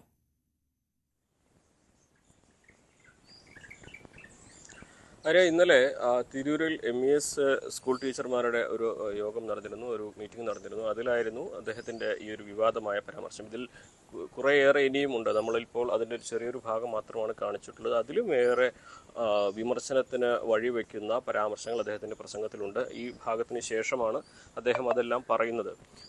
ഇതിൽ അദ്ദേഹത്തിൻ്റെ പ്രസംഗത്തിൽ അദ്ദേഹം പ്രധാനമായിട്ടും ഉന്നയിച്ചത് വസ്ത്രധാരണത്തെക്കുറിച്ചുള്ള കാര്യങ്ങളാണ്. മുൻപ് മാറുമറയ്ക്കാൻ സമരം ചെയ്തവർ ഇപ്പോൾ മാറു കാണിച്ചു നടക്കുന്നു എന്ന വലിയ വിമർശനത്തിന് വഴിവെക്കുന്ന പരാമർശം അദ്ദേഹത്തിൻ്റെ ഭാഗത്തുനിന്നുണ്ടായിട്ടുണ്ട്. അതേപോലെ തന്നെ സംസ്കാരങ്ങൾ, അറേബ്യൻ സംസ്കാരവും ആര്യൻ സംസ്കാരവും ഒക്കെ ഇവിടെ കൊണ്ടുവരികയാണ്. അത് രണ്ടും അനുവദിക്കേണ്ടതില്ല. നമുക്ക് ഇത് രണ്ടും ഉൾക്കൊള്ളാൻ കഴിയുന്നതല്ല. അതുപോലെ തന്നെ പെൺകുട്ടികൾ അവരുടെ സൽവാർ കമ്മീസ് ധരിക്കുമ്പോൾ അത് ഈ സൽവാർ കമ്മീസ് കാല് കാണുന്ന തരത്തിലേക്ക് ധരിക്കുന്നു എന്ന മറ്റൊരു മോശമായ പരാമർശവും അല്ലെങ്കിൽ സമൂഹത്തിന് ഉൾക്കൊള്ളാൻ കഴിയാത്ത പരാമർശവും അദ്ദേഹത്തിൻ്റെ ഭാഗത്ത് നിന്ന് ഉണ്ടായിട്ടുണ്ട്. അത് മതപണ്ഡിതരും മുജാഹിദരൊക്കെ നടത്തുന്നതാണ് എന്ന് പറയാം. പക്ഷേ അത് ശരിയല്ല. അങ്ങനെ വസ്ത്രം ധരിക്കേണ്ടതില്ല എന്ന കാര്യങ്ങളാണ് പറയുന്നത്. അതോടൊപ്പം തന്നെ ടീച്ചർമാർക്ക് അദ്ദേഹം നിർദ്ദേശവും നൽകുന്നുണ്ട്. ഈ ക്യാമ്പുകളിലൊക്കെ വലിയ തോതിൽ DJ ഒന്നും നടത്തി ആഘോഷമാക്കി ആക്കേണ്ട കാര്യമില്ല. എല്ലാത്തിനും ഒരു പരിധി വേണം എന്നുള്ള തരത്തിലാണ് പിന്നെയും പരാമർശങ്ങൾ അദ്ദേഹത്തിൻ്റെ ഭാഗത്തു നിന്നും വളരെ വിമർശനാത്മകമായിട്ട്. അതായത് പൊതുസമൂഹത്തിന് ഇപ്പോഴത്തെ ശൈലിയിൽ നമുക്ക് ഉൾക്കൊള്ളുവാൻ കഴിയാത്തത്ര വലിയ വിമർശനങ്ങൾ ഉൾക്കൊള്ളുന്ന പരാമർശങ്ങൾ അദ്ദേഹത്തിൻ്റെ ഭാഗത്ത് നിന്ന് ഉണ്ടായിട്ടുള്ളത്. ഇത് പക്ഷേ അദ്ദേഹം അധ്യാപകരോട് സംഘടിപ്പിച്ച ഒരു പരിപാടിയിലാണ്, MESന് തന്നെ സംഘടിപ്പിച്ച ഒരു പരിപാടിയിലാണ് ഈ ഒരു പരാമർശങ്ങൾ ഇന്നലെ നടത്തിയിട്ടത്. ഇതേക്കുറിച്ച് നമ്മൾ ഈ ഒരു വാർത്തകൾ ഇതിൻ്റെ വീഡിയോ പുറത്തു വന്നതിനെ തുടർന്ന് നമ്മൾ ഇതേക്കുറിച്ച് അദ്ദേഹത്തോട് ചോദിക്കാൻ പലവട്ടം ശ്രമിച്ചിരുന്നു. പക്ഷേ അദ്ദേഹത്തിൻ്റെ ഭാഗത്തിന് പ്രതികരണം ഉണ്ടായിട്ടില്ല. എന്നാണെങ്കിലും വലിയ വിമർശനം സാമൂഹ്യ മാധ്യമങ്ങളിൽ അദ്ദേഹത്തിൻ്റെ കഴിഞ്ഞ ദിവസത്തെ ഈ ഒരു പ്രസംഗത്തെക്കുറിച്ച് ഉയരുന്നുണ്ട്. ആര്യ. യെസ്, തീർച്ചയായും. CV അനുമോദാണ് വിശദാംശങ്ങളുമായി നമുക്കൊപ്പം ചേർന്നത്. അനുമോദ്, ഒരു കാര്യം കൂടി, ഈ വിഷയത്തിൽ ഇപ്പോൾ നമ്മൾ പറഞ്ഞു സ്വാഭാവികമായും വലിയ ചർച്ചകളൊക്കെ ഉണ്ടാകുമെന്നുള്ളത്. ഏതെങ്കിലും തരത്തിൽ ഈ സാംസ്കാരിക മേഖലയിൽ അടക്കം പ്രവർത്തിക്കുന്ന വ്യക്തികളിൽ നിന്ന്, സ്ത്രീകളിൽ നിന്നൊക്കെ അടക്കം ഈ വിഷയത്തിൽ ഇതിനോടകം എന്തെങ്കിലും പ്രതികരണം വന്നിട്ടുണ്ടോ?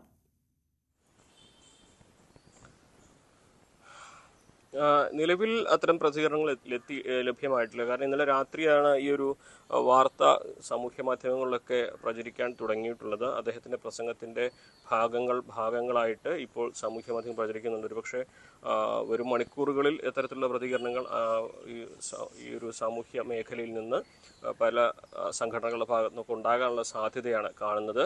ഇതേക്കുറിച്ച് ന്യായീകരിക്കാനോ വിശദീകരിക്കാനോ മറ്റാരും തയ്യാറായിട്ടില്ല എന്നുള്ളതും ഒരു പ്രസക്തമായ ഒരു കാര്യമാണ്. ഇതുതന്നെയാണെങ്കിലും വരും മണിക്കൂറുകളിൽ ഇത് ചർച്ചയാകുന്ന ഒരു വിഷയം തന്നെയാണ്. നമുക്ക് കൂടുതൽ വനിതാ സംഘടനകളാകട്ടെ, പുരോഗമന പ്രസ്ഥാനങ്ങളിൽ നിന്നാകട്ടെ, അവരിൽ നിന്നെല്ലാം പ്രതികരണം ഒരു മണിക്കൂറിൽ ലഭിക്കും. ഒരുപക്ഷേ MESന്റെ ഭാഗത്തു നിന്നും കൂടുതൽ വിശദീകരണങ്ങളും ഈ വിഷയത്തിൽ ഉണ്ടാകാനുള്ള സാധ്യതയുമുണ്ട്. ആര്യ. യെസ്, തീർച്ചയായും. CV അനുമോദാണ് മലപ്പുറത്ത് നിന്ന് കൂടുതൽ വിവരങ്ങളുമായി നമുക്കൊപ്പം ചേർന്നത്. ഒരിക്കൽ കൂടി ഫസൽ ഗഫൂറിന്റെ ആ വിവാദ പരാമർശം നമുക്കൊന്ന് കേൾക്കാം.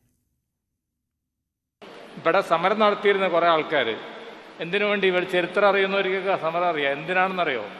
മുല മറക്കാനായിട്ടുള്ള സമരം. നിങ്ങൾ മറന്നുപോയിട്ടുണ്ട്? ഉണ്ട്. കേരള ചരിത്രത്തിലെ ഏറ്റവും വലിയ സമരമാണ്. പക്ഷേ ഇപ്പോൾ ഒരു സമരം നടക്കുന്നുണ്ട്. എന്താണെന്നറിയോ? ഒന്ന് പറയൂ, എന്താണ് സമരം? മുല കാണിക്കാനുള്ള സമരം. അത് തന്നെ. അതിൻ്റെ അർത്ഥം അമിതമായിട്ടുള്ള പാശ്ചാത്യവൽക്കരണം വേണ്ട. അപ്പോൾ ആ പാശ്ചാത്യവൽക്കരണം എന്താണ്? ആ പാശ്ചാത്യവൽക്കരണം നിങ്ങളുടെ കുപ്പായത്തിൽ കാണാനുണ്ട്. ഒരു കൂട്ടർ മുഖം മറക്കുമ്പോൾ മറ്റു കൂട്ടർ വേറെ ചിലതൊക്കെ തുറന്നു കാണിക്കാൻ ആഗ്രഹിക്കണം. അതൊന്നും വേണ്ട. ഉള്ള മാതിരിയൊക്കെ നടന്നാൽ മതി. നിങ്ങളുടെ പൂർവികരൊക്കെ നടക്കണ മാതിരി തന്നെ നടന്നാൽ മതി. യെസ്, അപ്പോൾ അതാണ് അദ്ദേഹത്തിന്റെ വിവാദ പരാമർശം. കടുത്ത സ്ത്രീവിരുദ്ധ പരാമർശമാണ് ഫസൽ ഗഫൂറിന്റെ ഭാഗത്ത് നിന്ന് വന്നിട്ടുള്ളത്. എന്തായാലും വരും മണിക്കൂറുകളിൽ ഈ വിഷയം വലിയ രീതിയിൽ ചർച്ചയാകും എന്നുള്ളതാണ്. നമുക്ക് മടങ്ങിയെത്താം ഇടവേളയ്ക്ക് ശേഷം.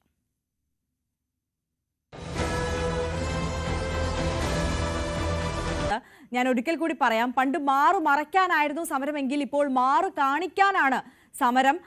അമിതമായ പാശ്ചാത്യവൽക്കരണം ഒന്നും വേണ്ട, പൂർവികർ ജീവിച്ചതുപോലെ അങ്ങ് ജീവിച്ചാൽ മതി എന്നുള്ളൊരു ഉത്തരവ് പോലെയാണ് അദ്ദേഹത്തിന്റെ ഭാഗത്തു നിന്ന് വന്ന പരാമർശമുള്ളത്. അതും വളരെ പരസ്യമായ ഒരു പൊതുവേദിയിലാണ് ഈ പരാമർശം നടത്തിയിട്ടുള്ളതും എന്നത് ശ്രദ്ധേയമാണ്.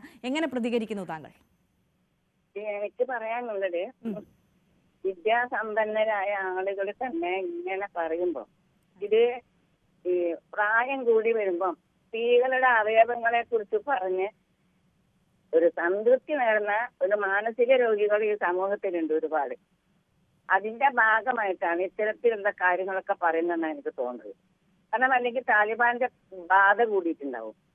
സ്ത്രീകളെ അവർക്കെന്തിനാണ് കാലും മുഖവും മറക്ക് നോക്കാൻ നിൽക്കുന്നത്?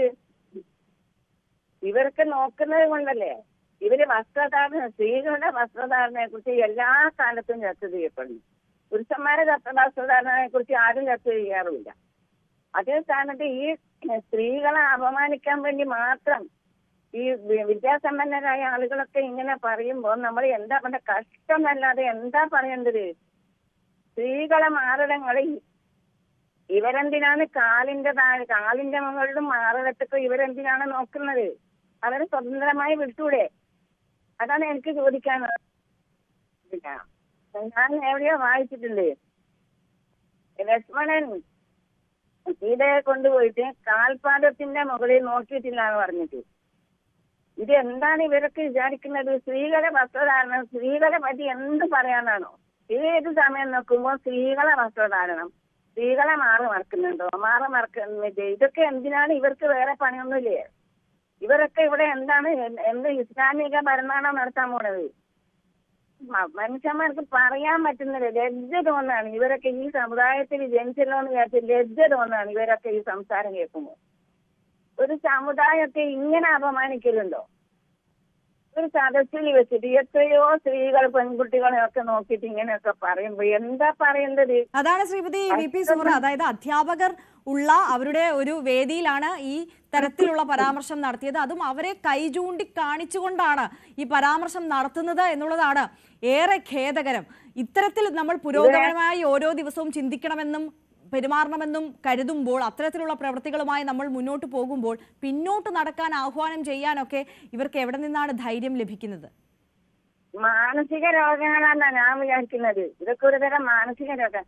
എന്തൊക്കെ കാര്യങ്ങൾ നമുക്ക് ഈ രാജ്യത്ത് ചർച്ച ചെയ്യാനുണ്ട്, എന്തെല്ലാം കാര്യങ്ങൾ ചർച്ച ചെയ്യാനുണ്ട്, എന്തൊക്കെയാണ് ഇപ്പൊ സംഭവിച്ചുകൊണ്ടിരിക്കുന്നത്. അതിനിടയിലാണ് അനാവശ്യമായിട്ട് സ്ത്രീകളെ കാല് പുറത്ത് കാണുന്നുണ്ട്, കൈ പുറത്ത് കാണുന്നുണ്ട്, അല്ലെങ്കിൽ എന്നാ പിന്നെ ചെറുപ്പം മുതലേ എല്ലാരും ഒരേപോലെ പർദ്ദയും ധരിച്ച് നടക്കട്ടെ. ഇത് താലിബാനിലും കൂടി ഇങ്ങനെ പറയുന്നുണ്ടാവില്ലെന്ന് ഞാനിപ്പം വിചാരിക്കുന്നത്. ഇത് ഓരോരുത്തരായിട്ട്, അതും വിദ്യാസമ്പന്നരായ ആളുകൾ, ഇത് ഓരോരുത്തരും മാറി മാറി. എനിക്കറിയാം ഈ ചില ഉസ്താദുമാരൊക്കെ തന്നെ ഈ സ്വർഗത്തിലെ ഹൂറികളെ പറഞ്ഞിട്ട് ഹൂറികളെ സൗന്ദര്യത്തെ കുറിച്ച് പറയുമ്പോ ഇതേപോലെ കേൾക്കാൻ പറ്റാത്ത രീതിയിലുള്ള കുറെ പ്രസംഗങ്ങൾ എനിക്ക് ഓരോരുത്തർ അയച്ചു തീർക്കുന്നുണ്ട്. അതിനൊന്നും മറുപടി അർഹിക്കുന്നില്ല. അതുകൊണ്ടാണ് പറയാത്തത്. എന്തൊരു കഷ്ടാണ് മാറമറക്കൽ സമരം കഴിഞ്ഞത്. അത് ഏത് കാലഘട്ടത്തിലാണ് മാറമറക്കൽ സമരം കഴിഞ്ഞത്? അതും ഇതുമായിട്ട് എന്ത് ബന്ധമുള്ളത്? സ്ത്രീകളെല്ലാരും ഉടുതുണി അയച്ച് നടക്കുന്നെന്നാണ് ഇതൊക്കെ കേട്ടാ തോന്നുന്നത്. ആളുകളൊക്കെ കേൾക്കുമ്പോൾ തോന്നുന്നു അവിടെയുള്ള സ്ത്രീകളൊക്കെ ഉടുതുണി കഴിച്ചിട്ടാണ് നടക്കുന്നത്. എന്തൊരു കഷ്ടമെന്നാ പറയേണ്ടത്. ഞാൻ പറയുന്നത് എനിക്കിപ്പം പ്രതികരിക്കണം തന്നെ തോന്നലില്ല. പക്ഷെ നിങ്ങളൊക്കെ വിളിക്കുമ്പോ പ്രതികരിക്കാതിരിക്കാനും പറ്റില്ല. അതെ, പ്രതികരിക്കാതിരിക്കാനും കഴിയില്ല. അതെ, വലിയ രീതിയിൽ ഈ വിഷയം ചർച്ചയാവണമെന്ന് കരുതുന്നില്ലേ? പിന്നെ സമൂഹത്തിൽ ഇത്തരം വിഷയങ്ങൾ എന്തെല്ലോ കാര്യങ്ങൾ സംസാരിക്കാനുണ്ടാകുമ്പോ ഇത് പറഞ്ഞിട്ട് ഇങ്ങനെ എല്ലാത്തിനും ദൈവത്തെ ഇത് വിടാതിരുന്നത് എന്തൊരു കഷ്ടമാണ്. അതും ഇദ്ദേഹത്തെ പോലെയുള്ള വിദ്യാഭ്യാസമുള്ള മനുഷ്യന്മാരാണ്. ചില മൊല്ലാക്കന്മാരൊക്കെ പറയുന്നുണ്ടെങ്കിൽ അത് പോട്ടെ, അവരുടെ കിതാബുകൾ അങ്ങനെയാന്ന് പറയാം. എത്രയോ വിദ്യാഭ്യാസ സ്ഥാപനങ്ങൾ നടത്തുന്ന ഒരു വ്യക്തിയാണ്. ഇതൊക്കെ യോജിക്കുന്ന കാര്യങ്ങളാണ്. അവിടെ കൂടിയവരെല്ലാം വസ്ത്രം ധരിക്കാതെ ഇരിക്കുന്ന ആൾക്കാരായിരുന്നോ? നമ്മൾക്ക് അദ്ദേഹം പറയുന്ന വാക്ക് കേൾക്കുമ്പോൾ നമുക്ക് തോന്നും അവരെല്ലാം ഡ്രസ്സൊക്കെ ഏതെല്ലാം തരത്തിൽ ഉപയോഗിച്ച ആൾക്കാരാണ്. എന്തൊരു കഷ്ടമാണ് ഇതിങ്ങനെ. മാനസിക രോഗം എന്നാണ് ഞാൻ പറയുന്നത്. ലൈംഗിക മാനസിക രോഗം എന്നാണ് പറയുന്നത്. ഇത് കുറെ കാലം കഴിയുമ്പോൾ ഇവർക്ക് പ്രായം കൂടി വരുമ്പോ സ്ത്രീകളെ അവയവങ്ങളെ കുറിച്ചൊക്കെ ഇങ്ങനെ പറഞ്ഞിട്ട് സംതൃപ്തി നേടുന്നുണ്ടാവും. പിന്നെ എന്താ പറയണ്ടേ? ഒന്നിനും പറയാതിരിക്കാൻ വിചാരിച്ചതാ, ഒന്നും പറയണ്ടെന്ന് വിചാരിച്ചതാ. പക്ഷെ എനിക്ക് പറ്റുന്നില്ല. ഇത്തരം മനോരോഗികളാണ് നമ്മുടെ സമൂഹത്തിലുള്ളത്. തീർച്ചയായും. വളരെ നന്ദി ശ്രീമതി VP സുഹ്റ ഞങ്ങളോടൊപ്പം ചേർന്നതിനും പ്രതികരിച്ചതിനും. എന്തായാലും വലിയ രീതിയിൽ സാംസ്കാരിക കേരളം ഈ വിഷയം ചർച്ച ചെയ്യണം എന്നത് തന്നെയാണ് VP സുഹ്റയും ആവശ്യപ്പെടുന്നത്. കടുത്ത സ്ത്രീവിരുദ്ധ പരാമർശം, സ്ത്രീകളുടെ അവയവങ്ങളെ എടുത്തു പറഞ്ഞുകൊണ്ട് നടത്തിയ വളരെ പിന്നോക്ക നിലപാട് സ്വീകരിക്കുന്ന തരത്തിലുള്ള പരാമർശമാണ് അദ്ദേഹത്തിന്റെ ഭാഗത്തു നിന്നുണ്ടായത്. അദ്ദേഹം പരസ്യമായി പറയുകയാണ്, അധ്യാപകരടക്കം ഇരിക്കുന്ന വേദിയിൽ അവരെ കൈ ചൂണ്ടിക്കൊണ്ട് തന്നെ പറയുകയാണ്, നിങ്ങൾ എന്തിനാണ് മുന്നോട്ട് നടക്കുന്നത്? നിങ്ങൾ പിന്നോട്ട് നടക്കൂ, കാലങ്ങൾ പുറകിലേക്ക് പോകൂ, പൂർവികർ എങ്ങനെയാണോ ജീവിച്ചത് അതുപോലൊക്കെ അങ്ങ് ജീവിച്ചാൽ മതി എന്നൊരു ആജ്ഞാപനമാണ് അദ്ദേഹത്തിന്റെ ഭാഗത്തു നിന്ന് വന്നിട്ടുള്ളത്. എന്തായാലും ഇനി വരും മണിക്കൂറുകളിൽ ഈ വിഷയം ഏത് തരത്തിൽ ചർച്ചയാകുമെന്ന് നമുക്ക് കണ്ടറിയാം. മറ്റു വാർത്തകളിലേക്ക് കടക്കുകയാണ്. 25 കോടിയുടെ ഓണം ബമ്പർ ഭാഗ്യശാലി ഇപ്പോഴും കാണാമറയത്താണ്. ഭാഗ്യശാലി എറണാകുളം നെട്ടൂരുകാരൻ തന്നെ എന്നാണ് സൂചന. സമ്മാനാർഹമായ ടിക്കറ്റിന്റെ ഉടമ ടിക്കറ്റ് കാണിച്ചു തന്നുവെന്ന് തന്റെ സുഹൃത്ത് അറിയിച്ചതായി ഏജന്റ് ലതീഷ് പറഞ്ഞു. മറ്റു സൂചനകളോ പേരോ അറിയില്ല. ടിക്കറ്റ് താൻ നേരിട്ട് കണ്ടിട്ടില്ലെന്നും ലതീഷ് പ്രതികരിച്ചു. ആദ്യം പ്രതികരണത്തിലേക്ക്.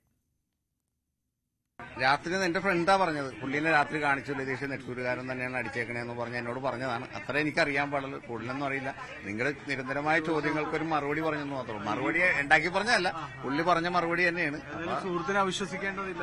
ഇല്ല അങ്ങനെ വെറുതെ പറഞ്ഞ ആളാകേണ്ട ഒരു കാര്യമില്ല പുള്ളിക്ക് ഇതില്. കാരണം രാത്രി 12 മണിക്ക് ഒരാൾ വിളിച്ച് വാട്സപ്പിൽ കാണിച്ചു കൊടുത്താണ് ഇന്ന ആൾക്കാണ് അടിച്ചേക്കണത്. പേര് പറഞ്ഞപ്പോൾ ആള് ഏകദേശം കൺഫേം ആണ്. അത് ഏകദേശം അത്രേ എനിക്കറിയാൻ പാടില്ല. അയാൾ പറഞ്ഞുള്ള അറിവല്ലാതെ എനിക്കൊന്നും അറിയില്ല. ഇപ്പോ അദ്ദേഹം ബാങ്കിൽ കൊടുക്കുക അങ്ങനെ എന്തെങ്കിലും തീരുമാനങ്ങളോ പറഞ്ഞിരുന്നോ? കൊടുക്കുമല്ല, കൊടുക്കാതിരിക്കാൻ നാളെ കൊടുക്കുമായിരിക്കും. ഇവിടേക്ക് വരണം നിർബന്ധവുമില്ല. ഇല്ല, ഇവർ നമുക്കൊരു ക്ഷയിക്കാൻ്റെ അത്രയുള്ള ആവശ്യമുള്ളൂ. ആളെ കാണുക അത്രേ. നെട്ടൂരുകാരനാവണമെന്നൊരു ആഗ്രഹം പറഞ്ഞിരുന്നല്ലോ, അത് സന്തോഷമായോ? അത് സന്തോഷം, 100% സന്തോഷം. തമാശ അങ്ങനെ ആകണമെന്നുള്ള ആഗ്രഹമായിരുന്നു നമ്മുടെ. കാരണം വേറൊന്നുമില്ല, അവരുടെ കാശാണല്ലോ ഇത് നമ്മ ഇങ്ങനെ നിൽക്കണത്. അതുകൊണ്ട് അവർക്ക് ആകണമെന്നുള്ളൊരു ആകാംക്ഷ അത്രയാണ്.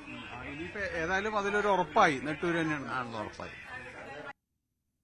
ഡാനി പോൾ നമുക്കിപ്പം കൊച്ചിയിൽ നിന്ന് കൂടുതൽ വിവരങ്ങളുമായി ചേരുകയാണ്. ഡാനി, എന്തായാലും ഒരു കാര്യം ഉറപ്പിക്കാം, ആള് ആ ഭാഗ്യശാലി നെട്ടൂരുകാരൻ തന്നെയാണ്. അതിൽ ഒരുപാട് സന്തോഷവുമുണ്ട് ലതീഷിന്. പക്ഷെ ലതീഷിനും ഒന്ന് കാണണമെന്നുള്ള വലിയ ആഗ്രഹമുണ്ട്. ഉടനെ കടയിലേക്ക് എത്താനോ ലതീഷിനെ സമീപിക്കാനോ ഒക്കെയുള്ള ചാൻസ് ഉണ്ടെന്നാണോ ലതീഷ് പറയുന്നത്?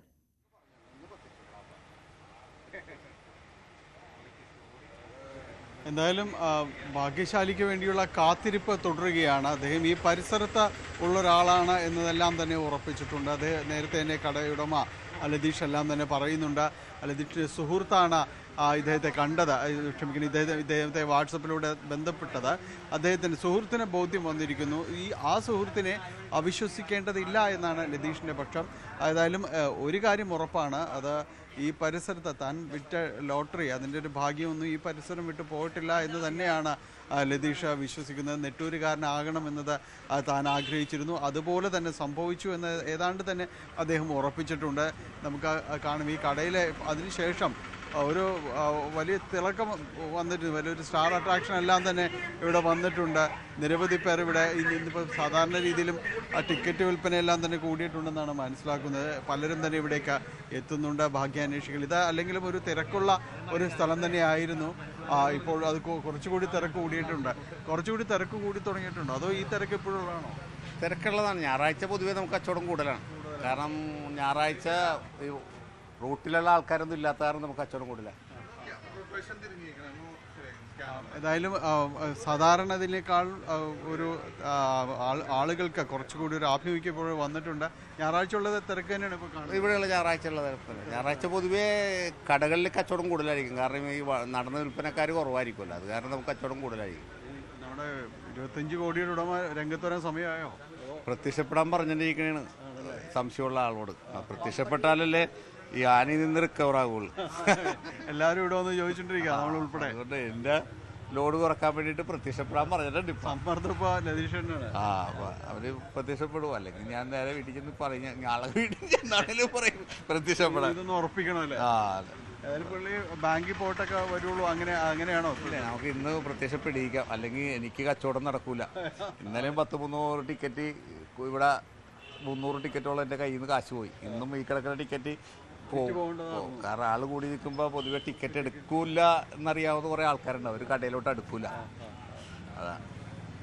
വൈകാതെ അദ്ദേഹം ഇവിടെ എത്തുമെന്ന് പ്രതീക്ഷിക്കാം. ഓക്കെ, വരും. ഏതാണ് അദ്ദേഹം പറയുന്നൊരു വാർത്ത ശുഭസൂചകമാണ്. കാരണം ഇദ്ദേഹത്തോട് തൻ്റെ സുഹൃത്തിനാണ് അയാളെക്കുറിച്ച് അറിയാവുന്നത്, ഈ ടിക്കറ്റ് ലോട്ടറി അടിച്ച ആളെക്കുറിച്ച് അറിയാവുന്നത്. അദ്ദേഹത്തോട് പറഞ്ഞിട്ടുണ്ട് വൈകാതെയെങ്കിലും ഒന്ന് പ്രത്യക്ഷപ്പെടണം. കാരണം ഇപ്പോൾ ലതീഷ് നേരിടുന്ന മറ്റൊരു വിഷയം എന്ന് പറയുന്നത്, ഈ കടയിൽ സ്വതവേ മാധ്യമങ്ങൾ ഉൾപ്പെടെ ഒട്ടനവധി പേർ ആളുകൾ ഇവിടെ ഉണ്ട്. കാഴ്ചക്കാരായിട്ട് വരുന്നവരുണ്ട്, ആളെത്തിയോ എന്നറിയാൻ വേണ്ടി വരുന്നവരുണ്ട്. അങ്ങനെ ആളുകൾ കൂടുന്നുണ്ട്. കച്ചവടത്തെ ബാധിക്കുന്നു എന്നൊരവസ്ഥയിലേക്കെല്ലാം തന്നെ കാര്യങ്ങൾ പോകുന്നു. അതുകൊണ്ട് അദ്ദേഹം പറഞ്ഞിരിക്കുന്നത് എങ്ങനെയും ഈ അദ്ദേഹത്തെ ഇവിടേക്ക് എത്തിക്കാനുള്ളൊരു ശ്രമങ്ങൾ നടത്തണമെന്ന് ആ സുഹൃത്തിനോട് പറഞ്ഞിട്ടുണ്ട്. ഈ സുഹൃത്തിന് മാത്രമാണ് അദ്ദേഹത്തെക്കുറിച്ച് ഒരു പരിചയമുള്ളത്. ഏതായാലും ആ രീതിയിലുള്ള ചില സമ്മർദ്ദ ശ്രമങ്ങൾ ലോട്ടറി ഭാഗ്യശാലിക്ക് വേണ്ടി തുടരുന്നു എന്നതാണ് ലതീഷ് പറയുന്നത്. ഏതായാലും വൈകാതെ നമുക്ക് അദ്ദേഹത്തെയും മാധ്യമങ്ങളിലേക്ക് എത്തിക്കാൻ കഴിയുമെന്ന് തന്നെയാണ് പ്രതീക്ഷിക്കുന്നത്. യെസ്, തീർച്ചയായും. ഡാനി പോളാണ് കൊച്ചിയിൽ നിന്ന് വിവരങ്ങളുമായി ചേർത്തത്. എന്തായാലും ആ ഭാഗ്യശാലയെ കാത്തിരിക്കുകയാണ് ഒന്ന് കാണാൻ മലയാളികൾ. അതോടൊപ്പം തന്നെ ലതീഷും കാത്തിരിക്കുകയാണ്. ഒരു ഷെയ്ക്ക് ഹാൻഡ് വേണം എന്നുള്ളത് മാത്രമാണ് ലതീഷിൻ്റെ ആഗ്രഹം. മാത്രമല്ല ആ ആളെ ഒന്ന് കണ്ടു കിട്ടിയാൽ ഇവിടുത്തെ തിരക്കൊക്കെ, കടയിലെ തിരക്കൊക്കെ ഒന്ന് ഒഴിയുമല്ലോ. അങ്ങനെയെങ്കിൽ തനിക്ക് കൂടുതൽ ലോട്ടറികൾ കച്ചവടം നടത്താം എന്നുള്ളൊരു പ്രതീക്ഷ കൂടി ലതീഷിനുണ്ട്. എന്തായാലും ആ ഭാഗ്യശാലി ഉടൻ തന്നെ ലതീഷിനടുത്തേക്ക് എത്തട്ടെ എന്ന് നമുക്കും പ്രതീക്ഷിക്കാം. അങ്ങനെ എത്തുകയാണെങ്കിൽ പ്രേക്ഷകർക്ക് മുന്നിലേക്ക് നമ്മൾ ഉറപ്പായും എത്തിക്കുന്നതായിരിക്കും. പലസ്തീന ഐക്യദാർഢ്യം പ്രഖ്യാപിച്ച മൈം ഷോ അവതരിപ്പിച്ചതിന്റെ പേരിൽ സ്കൂൾ കലോത്സവം നിർത്തിവെച്ചതിൽ നടപടിക്ക് സാധ്യത. പരിപാടിക്കിടെ കർട്ടൻ താഴ്ത്തിയ Kasaragod Kumbla government higher secondary സ്കൂളിലെ അധ്യാപകൻ ഉൾപ്പെടെ 2 പേർക്കെതിരെയാണ് നടപടിയുണ്ടാവുക. KV ബൈജു നമുക്കൊപ്പം കൂടുതൽ വിവരങ്ങളുമായി കാസർഗോഡ് നിന്ന് ചേരുകയാണ്. Baiju, good morning. നമുക്കറിയാം, വലിയ രീതിയിൽ ചർച്ചയായ ഒരു വിഷയമാണ്. സൈബർ ഇടങ്ങളിലടക്കം വലിയ സജീവമായ ചർച്ച ഈ വിഷയത്തിൽ നടക്കുന്നുമുണ്ട്. വിദ്യാഭ്യാസ മന്ത്രി തന്നെ ഇന്നലെ ഫേസ്ബുക്കിൽ പോസ്റ്റ് ഇട്ടിരുന്നു. അപലപനീയമായ നടപടിയാണ്, നടപടി ഉണ്ടാകുമെന്നുള്ളൊരു സൂചന അടക്കം അദ്ദേഹത്തിന്റെ വാക്കുകളിൽ ഉണ്ടായിരുന്നു. എന്തായാലും അന്വേഷണം നടത്തുമെന്ന് അദ്ദേഹം ഇന്നലെ തന്നെ വ്യക്തമാക്കിയതാണ്. എന്താണ് സാഹചര്യം?